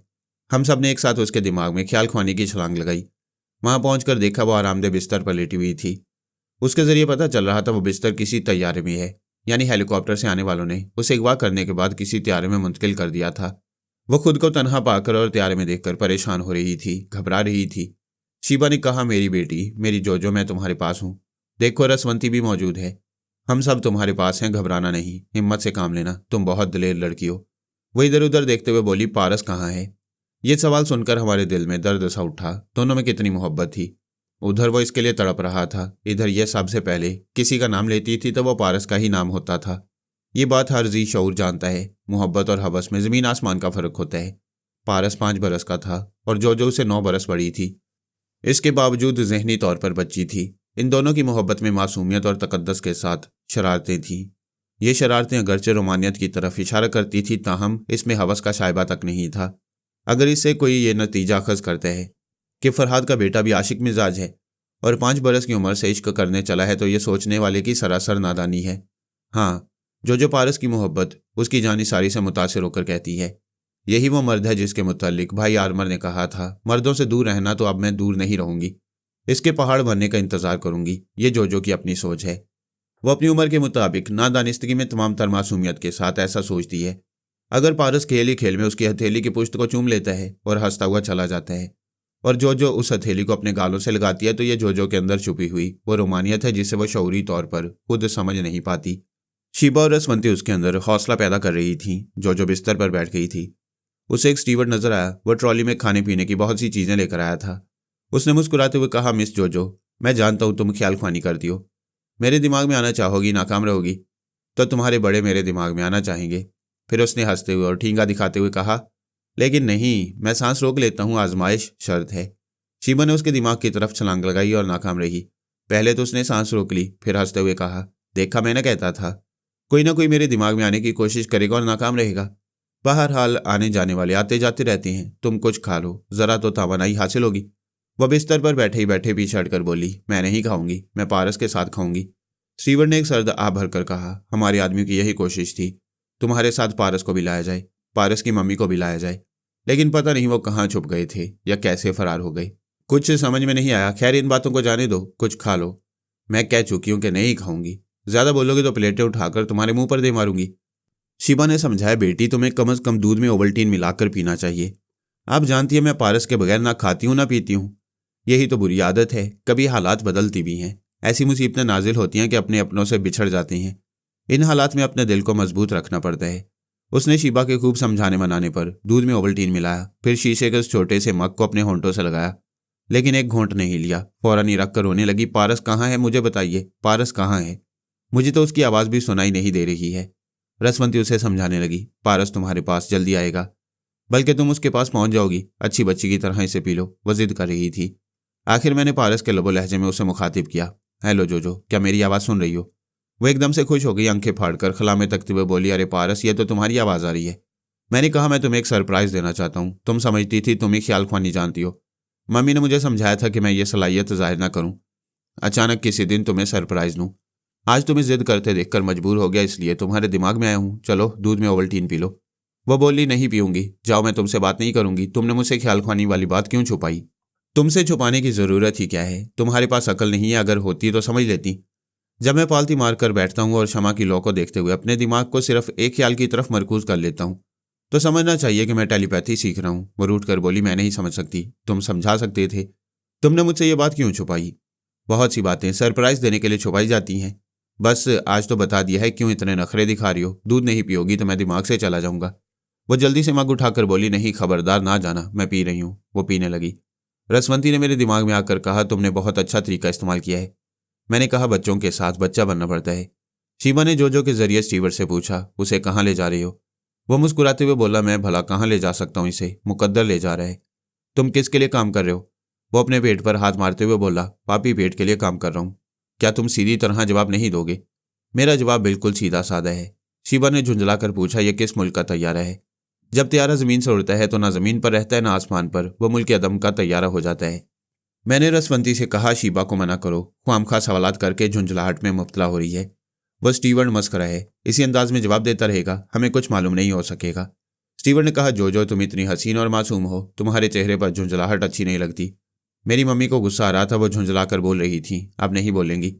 तुम बताओ, किसी की बहन या बेटी को उठाकर ले जाना अच्छी बात है? क्या तुम्हें पता नहीं अल्लाह मियाँ गुनाह देते हैं? स्टीवर्ड हंसने लगा। शीबा ने कहा, मैं इस लड़की को जहानत की बातें समझाती हूँ, ये समझती भी है, लेकिन कुदरती तौर पर वो ही बच्ची बन जाती है। रसवंती ने कहा, यह बेचारी क्या जाने कि जालिमों के दिल में खुदा का खौफ नहीं होता। ये खुदा से डराती है, ये सबको अपनी ही तरह मासूम और खुदा से डरने वाला समझती है। मैंने मास्क मैन को मुखातिब करते हुए कहा, एक बुरी खबर है। मैंने तो अच्छी खबर सुनी है। मादाम सोनिया मास्टर पारस को लेकर तेल अबैब से निकल गई हैं और पेरिस पहुंचने वाली हैं। फिर बुरी खबर कैसी? जोजो को अगवा कर लिया गया है। क्या? वो चौंक पड़ा। उसे अगवा का मकसद समझ में आ गया था। मैंने कहा, अगवा करने वाले खामोश हैं, लेकिन बात वाज़ेह है। एस मास्टर को एक टेलीपैथी जानने वाले या वाली की ज़रूरत है। उसने तायद में सारे लाकर कहा, तुमने शार्पर को ख़त्म कर दिया, मोरिना को छुपा दिया। वो मादाम रसवंती और मिस शीबा पर हाथ नहीं डाल सकता था, इसलिए एक नादान लड़की को उठा ले गया। क्या वो एस मास्टर तक पहुंच गई है? अभी तो तैयारे में सफ़र कर रही है। फराज साहब, उसे एस मास्टर तक पहुंचने से रोका जाए, वरना गजब हो जाएगा। वो शख्स टेलीपैथी का इल्म हासिल कर लेगा तो शैतान बच जाएगा। जोजो को वहां तक पहुंचने से रोकना हमारे बस में नहीं रहा। वो बड़ी एहतियात से काम ले रहे। हमें तैयारे में मौजूद अफराद तक पहुंचने का भी मौका नहीं मिल रहा। वो ज़्यादा देर खुद को छुपा नहीं सकेगा। जो वहां पहुंचेगी तो आप उसके जरिए वहां के माहौल और लोगों को देख सकेंगे। शायद किसी के दिमाग में पहुंचने का मौका मिल जाए। हम इसी उम्मीद पर जोजो के साथ लगे हुए हैं। मैं रेड पावर के बॉस को हुक्म देता हूँ, अमेरिका में हमारे जितने आदमी और जितने जराए हैं उन सबको इस्तेमाल किया जाए और मालूम किया जाए कि जोजो को किस एयरपोर्ट पर उतारा जा रहा है। मैंने उससे रब्ता ख़त्म कर दिया। इसराइल के सीनियर ऑफिसर कैरी हाम को मुखातिब किया। उसने फ़ौरन अपनी जगह से उठकर कहा, फरहाद साहब, आप मेरे पास आए हैं, खैरियत तो है?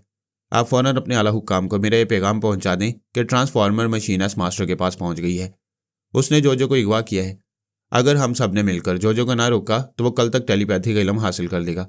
जनाब, आप हमारे पास मौजूद रहें, मैं अभी पैगाम भेज रहा हूँ, जवाब मौसूल होता रहेगा। उसने कंप्यूटर के जरिए पैगाम अरसाल किया। वह पैगाम किसी दूसरी जगह पहुंचा। वहां से तमाम आला हुक्काम और जिम्मेदार अफसरान तक पैगाम पहुंचाया गया। इसके बाद ही कैरी हाम के सामने रखे हुए मॉनिटर टीवी पर जवाब मौसूल होने लगा। फराज साहब का पैगाम मौसूल हुआ है। जोजो का अगवा होना और एस मास्टर तक पहुंचना हम सब के लिए तशवीश की बात है। प्लीज़ फरहाद साहब, आप हमें जोजो की मौजूदा पोजीशन बताएं। मैंने कैरी हाम से कहा, इस वक्त वो किसी तैयारे में सफ़र कर रही है। हम ये समझने से कासिर हैं कि वो तैयारा कहाँ उतारा जाएगा और जोजो को कहाँ पहुँचाया जाएगा। टीवी स्क्रीन पर तहरीर उभरने लगी। अगरचे हमें जोजो की मंजिल मालूम नहीं, ताहम कोशिश की जा सकती है। अमेरिका में हमारे जितने भी एजेंट हैं वो सब मुख्तलिफ शहरों के छोटे बड़े एयरपोर्ट पहुँचेंगे और किसी खसूसी तैयारे पर नज़र रखेंगे। हमारी यही कोशिश होगी कि जोजो एस मास्टर तक पहुँचने न पाए। मिस्टर फरहाद, क्या मौजूदा सूरत हाल शीबा की आमद पर असरअंदाज होगी? हरगिज़ नहीं। शीबा अपने वादे के मुताबिक तेल अबैब पहुँचेगी। हम आपको यकीन दिलाते हैं जोजो को एस मास्टर से दूर रखने के लिए अपने तमाम ज़राए इस्तेमाल करेंगे। मैंने उनसे भी रब्ता ख़त्म कर दिया। ये बात यकीनी थी कि सभी खतरनाक तंजीमें और सुपर ताकतें एस मास्टर को टेलीपैथी का इल्म हासिल करने नहीं देंगी। उसे रोकने के लिए जी जान की बाजी लगा देंगी। अपना असर और रसूख और तमाम ज़राए इस्तेमाल करेंगी। इधर हम भी मोहतात थे। जोजो के जरिए देखना चाहते थे कि उसके साथ क्या हो रहा है। वो यकीनन ट्रांसफार्मर मशीन तक पहुंचाई जाने वाली थी। ऐसे ही वक्त हम उस मशीन को भी वहां से पार करने की तदबीरें सोच रहे थे। हम 6 घंटे तक बहुत मसरूफ़ रहे। कभी जोजो के पास रहते, कभी इसराइली एजेंटों के पास जाते, कभी मास्क मैन के इंतजामात का जायजा लेते। आखिर वो तैयार एक जगह उतरने लगा। मैं मास्क मैन से रब्ता कायम रखता था। रसवंती इसराइली एजेंटों के पास जाती थी। हमने उन्हें बताया कि तैयारा उतरने वाला है। तमाम एयरपोर्ट पर खुफिया एजेंट और जासूस जाने कहाँ कहाँ छुपे हुए दूरबीनें लगा लगाकर किसी तैयारे को देखने की कोशिश कर रहे थे। सबकी रिपोर्ट यही थी कि उन्हें वो खसूसी तैयारा दिखाई नहीं दे रहा। वह तैयारा रुक गया था। पायलट कैबिन का दरवाज़ा खुल गया। जोजो को वहां लाया गया। एक दरवाज़ा खोला गया, नीचे सीढ़ी लगाई गई। जब वो तैयारे से बाहर आकर सीढ़ी से उतरने लगी तो हमने देखा वो कोई वीरान सी जगह थी। जहाज़ को उतारने के लिए दूर तक पहले ही एक पुख्ता सड़क बनाई गई थी। हम दूसरों तक इतला पहुंचाते जा रहे थे। उन्हें बता रहे थे कि वो जगह कैसी है, कहाँ तैयारा उतारा गया है और तैयारे के पास 4 अदद गाड़ियाँ हैं। एक गाड़ी में जोजो को बिठाया गया है, बाकी उस गाड़ी के आगे पीछे चल रही हैं। हमने जोजो के जरिए 2 गाड़ियों के नंबर भी पढ़ लिए थे और उनके रंग भी बता दिए थे। हमारी रिपोर्ट सुनने के बाद मास्कमैन और इसराइली तंजीम के खुसूसी हेलीकॉप्टर्स परवास करने लगे, लेकिन वो कितनी दूर तक परवास कर सकते थे? अमेरिका मशरिक से लेकर मगरिब तक और जनूब से लेकर शुमाल तक कई हज़ार मील के रकबे तक फैला हुआ था। हम मास्कमैन के आदमियों और इसराइली एजेंटों को ज़्यादा देर तक गाइड न कर सके। जोजो को गाड़ी में बिठाने के बाद उसकी आंखों पर पट्टी बांधी गई थी ताकि हम उसके ज़रिए रास्तों की निशानदही न कर सकें। हम सिर्फ इतना बता सकते थे कि उनकी गाड़ियाँ जिस रास्ते से गुजर रही हैं वहाँ अब दूसरी गाड़ियों के गुजरने की आवाज़ें भी सुनाई देती हैं। कभी कभी हैवी ट्रैफिक की आवाज़ भी आती है, लेकिन हमारी ये रहनुमाई काम नहीं आ रही थी। आखिरकार वो गाड़ियाँ कहीं पहुँचकर रुक गईं। मैं इस दौरान कभी कभी पारस का रोल अदा करता था। जोजो के दिमाग में अपने बेटे की आवाज़ और लबो लहजे में बोलता था और वो बहलती रहती। अगर ऐसा ना किया जाता तो वो पारस के लिए मचलना शुरू कर देती, हमारी किसी बात पर अमल न करती। उसे कार से उतारकर 2 आदमियों ने हाथ पकड़कर सहारा दिया। उसे किसी इमारत के अंदर लाए, फिर आंखों से पट्टी हटा दी। इन गाड़ियों को यकीनन गैराज में पहुंचा दिया गया होगा ताकि तलाश करने वालों की नजरों में ना आ सकें। हमने तमाम भागदौड़ करने वालों को समझा दिया। अब वो अपनी कारों और हेलीकॉप्टरों में ईंधन ज़ाया न करें। जो चार दीवारी के अंदर पहुंचा दी गई है वहां तक किसी का पहुंचना मुमकिन नहीं। मगर हम जो के जरिए ये मालूम करने की कोशिश कर रहे थे वहां की खास निशानियां मालूम कर सकें या कोई ऐसा शख्स हो जिसके दिमाग में पहुंच सकें। फिर वहां के मुतल्लिक बड़ी मालूमात हासिल हो सकती थी। एक खास बात यह मालूम हुई कि जहां वह पहुंचाई गई है उस इमारत में भी एक तहखाना है। ज़ाहिर ट्रांसफार्मर मशीन जैसी अहम चीज़ को छुपाने के लिए तहखाना लाजमी होता है। जो के आगे पीछे दो आदमी चल रहे थे। वो उनके दरमियान चलती हुए एक चोर दरवाजे से गुजरकर जीने से उतरती हुई बड़े से हॉल में पहुंची। वहां पहुंचकर एहसास नहीं होता था कि वो तहखाना है। अच्छी खासी रोशनी का इंतजाम था। वहां दो शख्स नजर आए। जब एक ने मुखातिब किया तो पता चला वो एस मास्टर है। उसने मुस्कुराते हुए आगे बढ़कर जो से मुसाफे के लिए हाथ बढ़ाया। फिर कहा, मैं तुम्हें पाकर बहुत खुश हूँ। तुम मेरी बेटी की हम उम्र हो। मैं तुम्हारे बाप जैसा हूँ। यह अजीब सी बात है। आज बेटी बाप को वो दौलत देने आई है जो दुनिया की कोई हस्ती किसी को नहीं दे सकती। जो ने मेरी मर्जी के मुताबिक कहा। और यह भी अजीब बात है, आज तक किसी ने ऐसी लड़की को अगवा नहीं कराया होगा जिसे बेटी समझता हो। वो हंसते हुए बोला, तुम्हारी जुबान से टेलीपैथी जानने वाले बोल रहे हैं। हम जो के जरिए उस तय खाने का जायजा ले रहे थे। एक तरफ शीशे का बड़ा सा कैबिन था। उस धुंधले शीशे के पीछे कोई शख्स इजी चेयर पर बैठा दिखाई दे रहा था। वो भी कोई अहम आदमी होगा जो इस तरह पुरस्कार अंदाज में शीशे के कैबिन के अंदर खामोश तमाशाई बना हुआ था। इस शीशे के कैबिन से तकरीबन 10 गज के फासले पर 2 बिस्तर बिछे हुए थे। उनके सरहाने वही ट्रांसफार्मर मशीन, कंप्यूटर और टीवी वगैरह दिखाई दे रहे थे। दूसरा शख्स उस मशीन को अच्छी तरह चेक कर रहा था।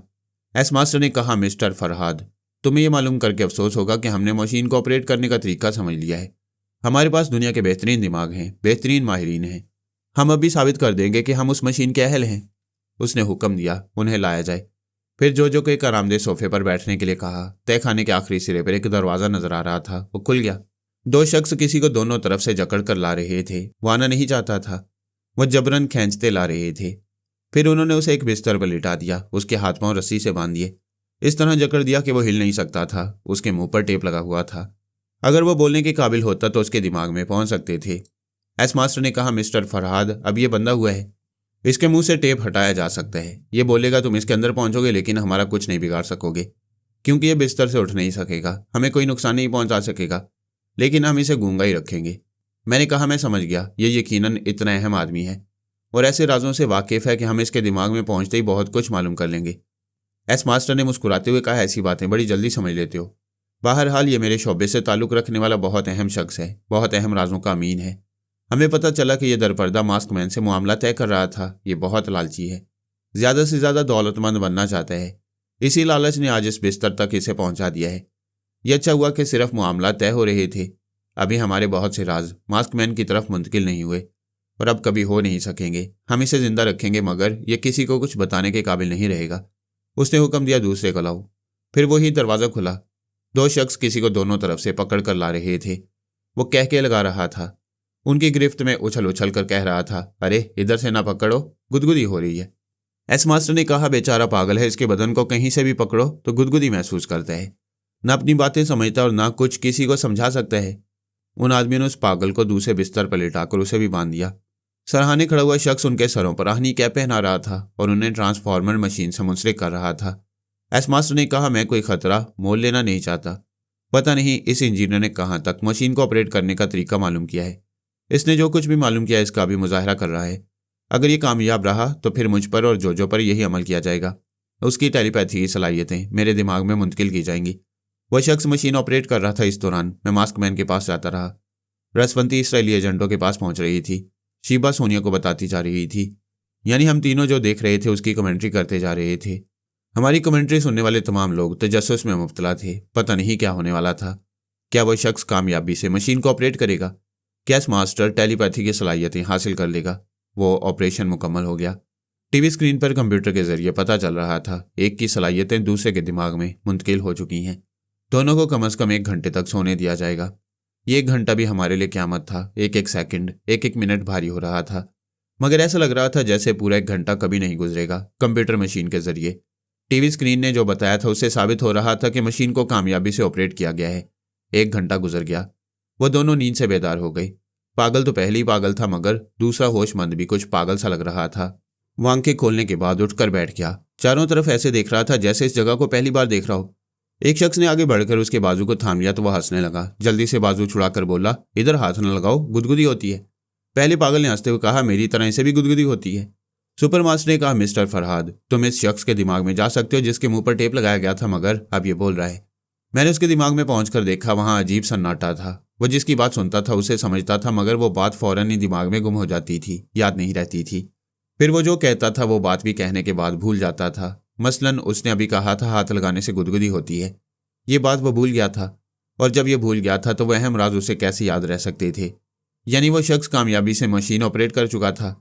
एक शख्स का पागलपन दूसरे के दिमाग में मुंतकिल कर चुका था। अब जोजो के दिमाग से एस मास्टर के दिमाग में टेलीपैथी मुंतकिल करने वाला था। हमारी कमेंट्री सुनकर सब परेशान थे। मास्क मैन और उसके मुल्क के हुक्मरान और इसराइली हुक्मरान सब अपनी अपनी जगह से उठ गए थे। कोई सुकून से बैठ नहीं सकता था। सब इज़्तिराब में मुब्तला हो गए थे। इधर से उधर टहल रहे थे, एक दूसरे से मशवरे ले रहे थे, हमें मशवरे दे रहे थे। कुछ करो फरहाद, रसवंती, शीबा, सिर्फ तुम तीन ही ऐसे हो कि उसे रोक सकते हो। अगर सुपर मास्टर के दिमाग में टेलीपैथी मुंतकिल हो गई तो क़यामत आ जाएगी। हम अपनी बेबसी जाहिर कर रहे थे। वैसे कर भी क्या सकते थे। जोजो को बिस्तर पर लिटा दिया गया। दूसरे बिस्तर पर एस मास्टर आकर लेट गया। वो आवाज़ दे रही थी, पारस तुम कहाँ हो, मेरे पास आओ। तुम पास रहते हो तो लगता है सारी दुनिया मेरे पास है। मैंने पारस बनकर कहा, मैं तुम्हारे पास हूँ, ऐसे वक्त तुम्हें छोड़कर नहीं जा सकता। तुम बातें करते रहो, मुझे डर नहीं लगेगा। मशीन ऑपरेट करने वाला उनके सरों पर आहनी कैप पहना चुका था, उन्हें मशीन से मुंसलिक कर रहा था। दूसरी तरफ मास्क मैन और इसराइली हुक्काम हमसे इल्तिजा कर रहे थे, फरहाद, रसवंती, शीबा, ये कुर्बानी पेश करने का वक्त है। अब एक ही रास्ता रह गया, जोजो को ख़त्म कर दो। वह शैतान टेलीपैथी के ख्वाब देखता रह जाएगा। हम उन्हें जवाब दे रहे थे, जोजो हमारी बेटी है, हमारे वजूद का एक हिस्सा है, हम मर जाएंगे मगर उसे भूल कर भी नहीं मारेंगे। अब तो वही होगा जो मुकद्दर में लिखा है। जोजो मशीन से मुंसलिक होते ही गाफिल हो गई थी। हम सब सोनिया के दिमाग में आ गए थे। जब तक वो होश में ना आती हम वहाँ के हालात मालूम नहीं कर सकते थे। आखिरी बार हमने यही देखा था कि तय खाने में मौजूद रहने वाले दूसरे मातियत चले गए थे। एक मशीन ऑपरेट करने वाला रह गया था। दूसरा शीशे के कैबिन में वह पुरस्कार शख्स बैठा तमाशा देख रहा था। मगर साहिबो, असल तमाशा अब शुरू होने वाला था। किस्सा यूं है कि सोनिया ने शीबा से कहा था, मौजूदा हालात का अच्छी तरह जायजा लो, तुम्हें पता चलेगा जोजो के लिए खतरात बढ़ते जा रही हैं। शीबा ने जवाब दिया था, मैं जोजो और पारस को किले में बंद रखती हूँ, कोई अंदर नहीं आ सकता। ऐसी बात ना कहो, चुराने वाली आंखों से सुरमा भी चुरा कर ले जाती हैं। तुम किस खतरे की तरफ इशारा कर रही हो, क्या तुम्हें नहीं मालूम? सुपर मास्टर की सबसे बड़ी ज़रूरत एक टेलीपैथी जानने वाला या वाली है। वह शार्पर के पीछे पड़ा हुआ था मगर फरहाद ने उसे ख़त्म कर दिया और मोरिना को छुपाता फिर रहा है।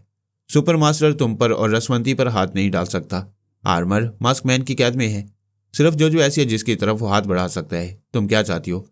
सोनिया ने कहा, अगर कभी सुपर मास्टर ने जोजो को उठा ले जाने की कोशिश की तो हम उससे भी इसी तरह निमट सकते हैं जिस तरह इसराइली हुकाम से निमट रहे हैं। अगर हमने उसे भी धमकी दी कि उसके यूरेनियम का जखीरा, एटमी प्लांट और बड़ी बड़ी साइंसी लेबॉर्ट्रियां तबाह कर दी जाएंगी तो वो अपने कान पकड़ लेगा और जोजो को वापस कर देगा। शिवा ने पूछा, फिर खतरा किस बात का है? जरा अक्ल से काम लिया करो। जितनी देर वो जोजो को कैद में रखेगा उतनी देर में वो उसके दिमाग से टेलीपैथी की सलाहियतें अपने दिमाग में मुंतकिल करा लेगा। लिहाजा जोजो के पास यह सलाहियत नहीं होना चाहिए। बात समझ में आ गई। शिवा ने उस रात जोजो के सोने के बाद उसके ख्वाबीदा दिमाग को ट्रैप किया था, उसे अपनी मामूला बनाया था। फिर उसके दिमाग में यह गिरहा बांध दी कि वह कम अज़ कम एक हफ्ते तक ख्याल ख्वानी की सलाहियतें भूल जाएगी। अगर कोई तनवीमी अमल करने वाला उसे अपनी मामूला बनाए और उससे सवाल करे कि टेलीपैथी की सलाहियतें क्या हुई, तब उसकी मामूला बनकर भी यह जवाब देगी कि शिवा ने अपने अमल के जरिए ख्याल ख्वानी की सलाहियत को बिल्कुल ही मिटा दिया है। अब उसकी सोच की लहरें कभी किसी के दिमाग में नहीं पहुंच सकेंगी। सोनिया ने बड़ा ही माकूल मशवरा दिया था और शिवा ने बर वक्त यह कदम उठाया था। जिस वक्त किले पर हमला हुआ जोजो तनवीमी नींद पूरी कर रही थी। उसे अगवा करने वाले सोच भी नहीं सकते थे कि वह टेलीपैथी की सलाहियतों से खाली कर दी गई है।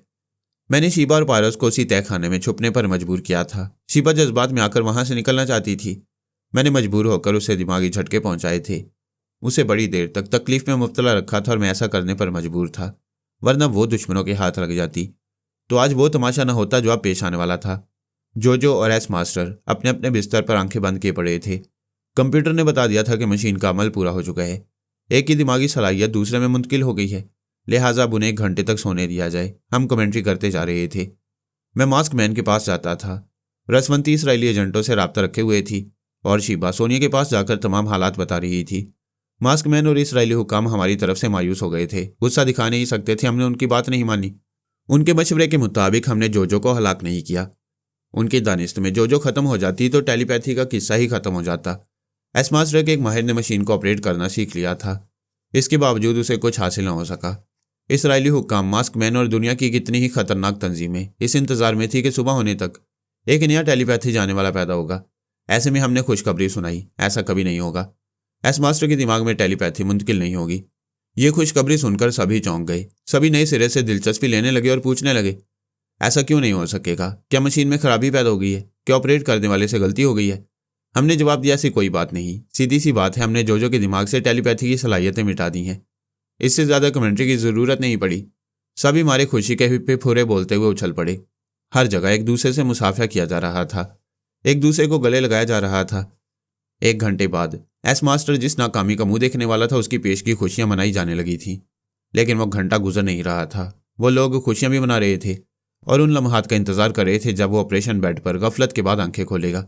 सब एक दूसरे से पूछ रहे थे, क्या नतीजा निकलेगा? क्या वो जोजो की तरह लड़की बन जाएगा? सब हंसने लगे। हमने कहा, ऐसी कोई बात नहीं होगी, इसलिए कि एक के दिमाग की सलाहियत दूसरे में मुंतकिल होती है। जिस्मानी सलाहियतें मुंतकिल नहीं होती और ना ही जिस्मानी तब्दीली अमल में आती है। हर तरफ से एक ही सवाल पूछा जा रहा था, एस मास्टर का क्या बनेगा? हमने कहा, अभी हम कुछ नहीं बता सकेंगे। जब वो गफलत से बेदार होगा, उठकर बैठेगा तो जो देखते जाएंगे उसकी कमेंट्री सुनाते जाएंगे। क़यामत आती तो गुजर जाती, मगर वो 1 घंटा नहीं गुजर रहा था। उसे गुजारने के लिए इसराइली हुकाम ने खुद को ज़रा मसरूफ़ रखा। एहकामात सादिर के कि कल शीबा के इस्तकबाल की तैयारियां की जाएं, तिलबैब को दुल्हन की तरह सजाया जाए और ऐसे रंगारंग प्रोग्राम तरतीब दिए जाएं कि शीबा उन्हें कभी ना भुला सके। मास्कमैन मवासलाती सियारे के जरिए एस मास्टर को मुबारकबाद देते हुए अपने मुल्क में आने की दावत दे रहा था और इस पैगाम का खुलासा ये था कि अगर वो बनफ़्से नफीस ना आए तो ख्याल ख्वानी के जरिए हम सबके दिमागों में ज़रूर तशरीफ़ लाए। 1 घंटा पूरा होने से पहले ही ये तंजिया पैगाम एस मास्टर के शोबे में पहुंचा दिया गया था। उन्हें इस बात का इत्मीनान हो गया था कि वो जोजो से कोई फ़ायदा हासिल नहीं कर सकेंगे। अब उन्हें मोरीना की फ़िक्र थी। हर तरफ से यही पूछा जा रहा था, मोरीना कहाँ है? उसे कहाँ छुपा कर रखा गया है? ज़रा सी गलती होगी तो वह एस मास्टर के हत्थे चढ़ जाएगी। मास्कमैन को मालूम था कि मोरीना अपने आशिक गुलाम बाकी के साथ पेरिस की तरफ सफ़र कर रही है। वो कह रहा था, फरहाद साहब, आप जानते हैं मेरे पास आर्मर मौजूद है, मैं आपसे कभी दगा नहीं करूँगा और मोरीना को अगवा करने की हमाकत नहीं करूँगा, लेकिन आप इस सिलसिले में बाखबर रहें और मेरी खिदमत हासिल करते रहें। हम एक दूसरे के ताउन से मोरीना को कामयाबी के साथ कहीं ना कहीं छुपा देंगे। मैंने कहा, पेरिस पहुंचने के बाद कोई प्रॉब्लम नहीं रहेगी। आप जानते हैं वहाँ हमारा इदारा है, हम मोरीना को उस इदारे की 4 दीवारी से निकलने नहीं देंगे। इसराइली हुक्काम रसवंती से पूछ रहे थे, मोरीना कहाँ है? प्लीज़ उसे छुपाए रखने के सिलसिले में हमारी खिदमत हासिल करें। रसवंती उन्हें वही जवाब दे रही थी जो मैं मास्कमैन को दे रहा था। आखिर वह 1 घंटा गुजर गया। अब हम जो कुछ देख रहे थे वही राब्ता कायम करने वालों को सुना रहे थे। पहले जोजो की आंख खुली, इसके चंद सेकंड बाद एस मास्टर भी बेदार हो गया। दोनों आंखें खोलकर छत की तरफ देख रहे थे।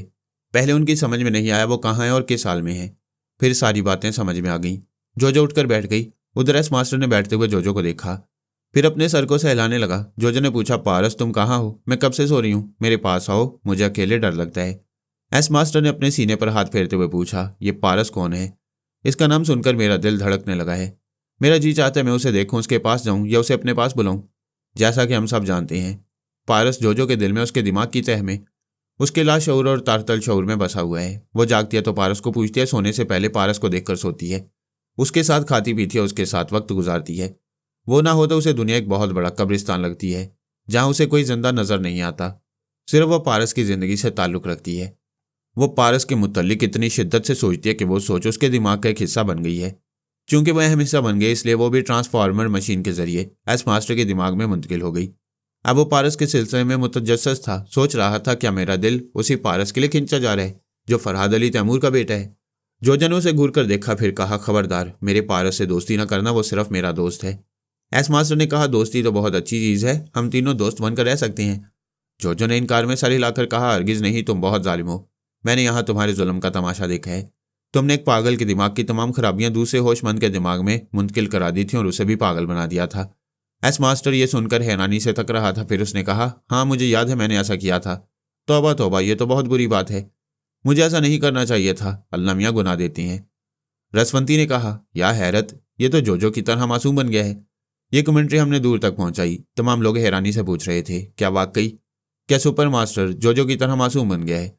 क्या उसकी जालिमाना फितरत ख़त्म हो गई है? हमने जवाब दिया, अभी हम यकीन से नहीं कह सकते। वो ऑपरेशन के बाद गफलत से बेदार होकर जो कह रहा है, जो कर रहा है, वो बातें हम आप तक पहुंचा रहे हैं। आइंदा उसकी जालिमाना फितरत गालिब आएगी या जोजो की मासूमियत, हमें भी इस सवाल के जवाब का इंतज़ार है। इधर हमने उस शख्स को भुला दिया था जो शीशे के कैबिन में बैठा था। हमने जोजो के जरिए उसे जब से देखा था तब से वो खामोज था। धुंधले शीशे के उस पार धुंधला सा दिखाई दे रहा था। फिर अचानक ही वो बोलने लगा। उसकी आवाज़ तय खाने के हॉल में गूंज रही थी, हालांकि वो बहुत धीमी आवाज़ में बोल रहा था। एस मास्टर को मुखातिब करके कह रहा था, तुम जब से बेदार हुए हो इस लड़की के साथ बच्चों जैसी बातें कर रहे हो। ख्वामखा वक्त ज़ाया हो रहा है। साबित करो कि टेलीपैथी की सलाहियतें तुम्हारे दिमाग में मुंतकिल हो गई हैं। एस मास्टर ने दोनों हाथों से सर को थामकर आंखें बंद कर ली। वो अपनी सोच की लहरें किसी के दिमाग में पहुंचाना चाहता था। मैंने ख्याल ख्वानी की परवाज़ की और शीशे के कैबिन में बोलने वाले के दिमाग में पहुंचना चाहा, मगर नाकामी हुई। उस बोलने वाले को भी इल्म नहीं था कि मैं ख्याल ख्वानी के जरिए उसके पास आना चाहता हूँ। मुझे उसका दिमाग नहीं मिल रहा था, यानी जो आवाज़ हम तक पहुंच रही थी उस आवाज़ वाले का कोई वजूद नहीं था। ऐसा हमारी ज़िंदगी में पहले भी हो चुका है। एक मुजरिम ने जो बेहतरीन साउंड रिकॉर्डर्स था, ऐसे आलात इस्तेमाल किए थे जो माइक के पास बोलने की आवाज़ को स्पीकर तक पहुंचते पहुंचते तब्दील कर देते थे।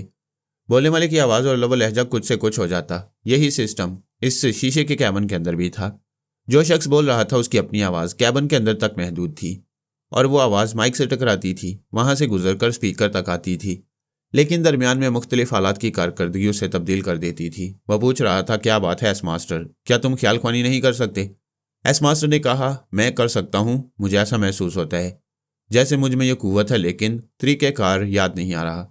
जोजे ने हंसते हुए उसकी तरफ हाथ नचाते हुए कहा, इतना बड़ा आदमी हो गया है और ख्याल ख्वानी करना नहीं आती? अरे बुद्धू, जिसके दिमाग में पहुंचना हो पहले उसका तसव्वुर करो, फिर उसकी आवाज़ और लब और लहजे को याद करो, फिर पूरी तवज्जो और यकीन के साथ सोचो कि तुम्हारे ख्याल की लहरें परवाज़ करती हुई उसके दिमाग तक पहुंच रही हैं। तुम उसे देख रहे हो, उसे बाहर से भी देख रहे हो, अंदर से भी देख रहे हो। इसके बाद खुद महसूस करोगे कि उसके दिमाग में पहुंच चुके हो। शीशे के कैमरे में बैठे हुए शख्स ने कहा, सैम, बड़े शर्म की बात है, एक लड़की तुम्हें तरीका सिखा रही है, जबकि टेलीपैथी के मुतालिक बाजार में हज़ारों किताबें दस्तयाब हैं। फरहाद के रिकॉर्ड में तुम बहुत कुछ पढ़ चुके हो, अब खामोश क्यों बैठे हो? ख्याल ख्वानी करो। इस तहखाने के दूसरे हिस्से में बहराम गंगोली इंतजार कर रहा है। उसके दिमाग के दरवाजे खुले हैं, उसे यहाँ बुलाओ। जब से एस मास्टर बेदार होकर बोलने लगा था तब से सोनिया ने शीबा को मशवरा दिया था कि उसके दिमाग में जमकर बैठ जाओ और उसकी तह में पहुंचकर जितने राज मालूम कर सकती हो मालूम करती रहो और अहम बातों को नोट करती रहो। यही बात उसने रसवंती को समझाई थी। जब मैंने देखा कि शीशे के कैबिन में बैठने वाले के पास नहीं पहुंच सकता और जोजे के पास रहना ज़रूरी नहीं है, तो मैं भी एस मास्टर के दिमाग में आ गया। ट्रांसफार्मर मशीन के अमल से गुजरने के बाद आदमी थोड़ी देर तक जिस्मानी और दिमागी तौर पर कमज़ोर रहता है, इसलिए सांस रोक नहीं सकता। वो हमें अपने अंदर महसूस कर रहा था, परेशान हो रहा था और जल्द से जल्द ख्याल ख्वानी का मुजाहरा करके उस शख्स को मुतमईन करना चाहता था जो शीशे के कैबिन के अंदर था। उसकी सोच ने हमें वो बताया जो हम पहले से जानते थे, लेकिन हमने इस पर तवज्जो नहीं दी। यानी सुपर मास्टर कभी किसी मामले में अमली तौर पर सामने नहीं आता।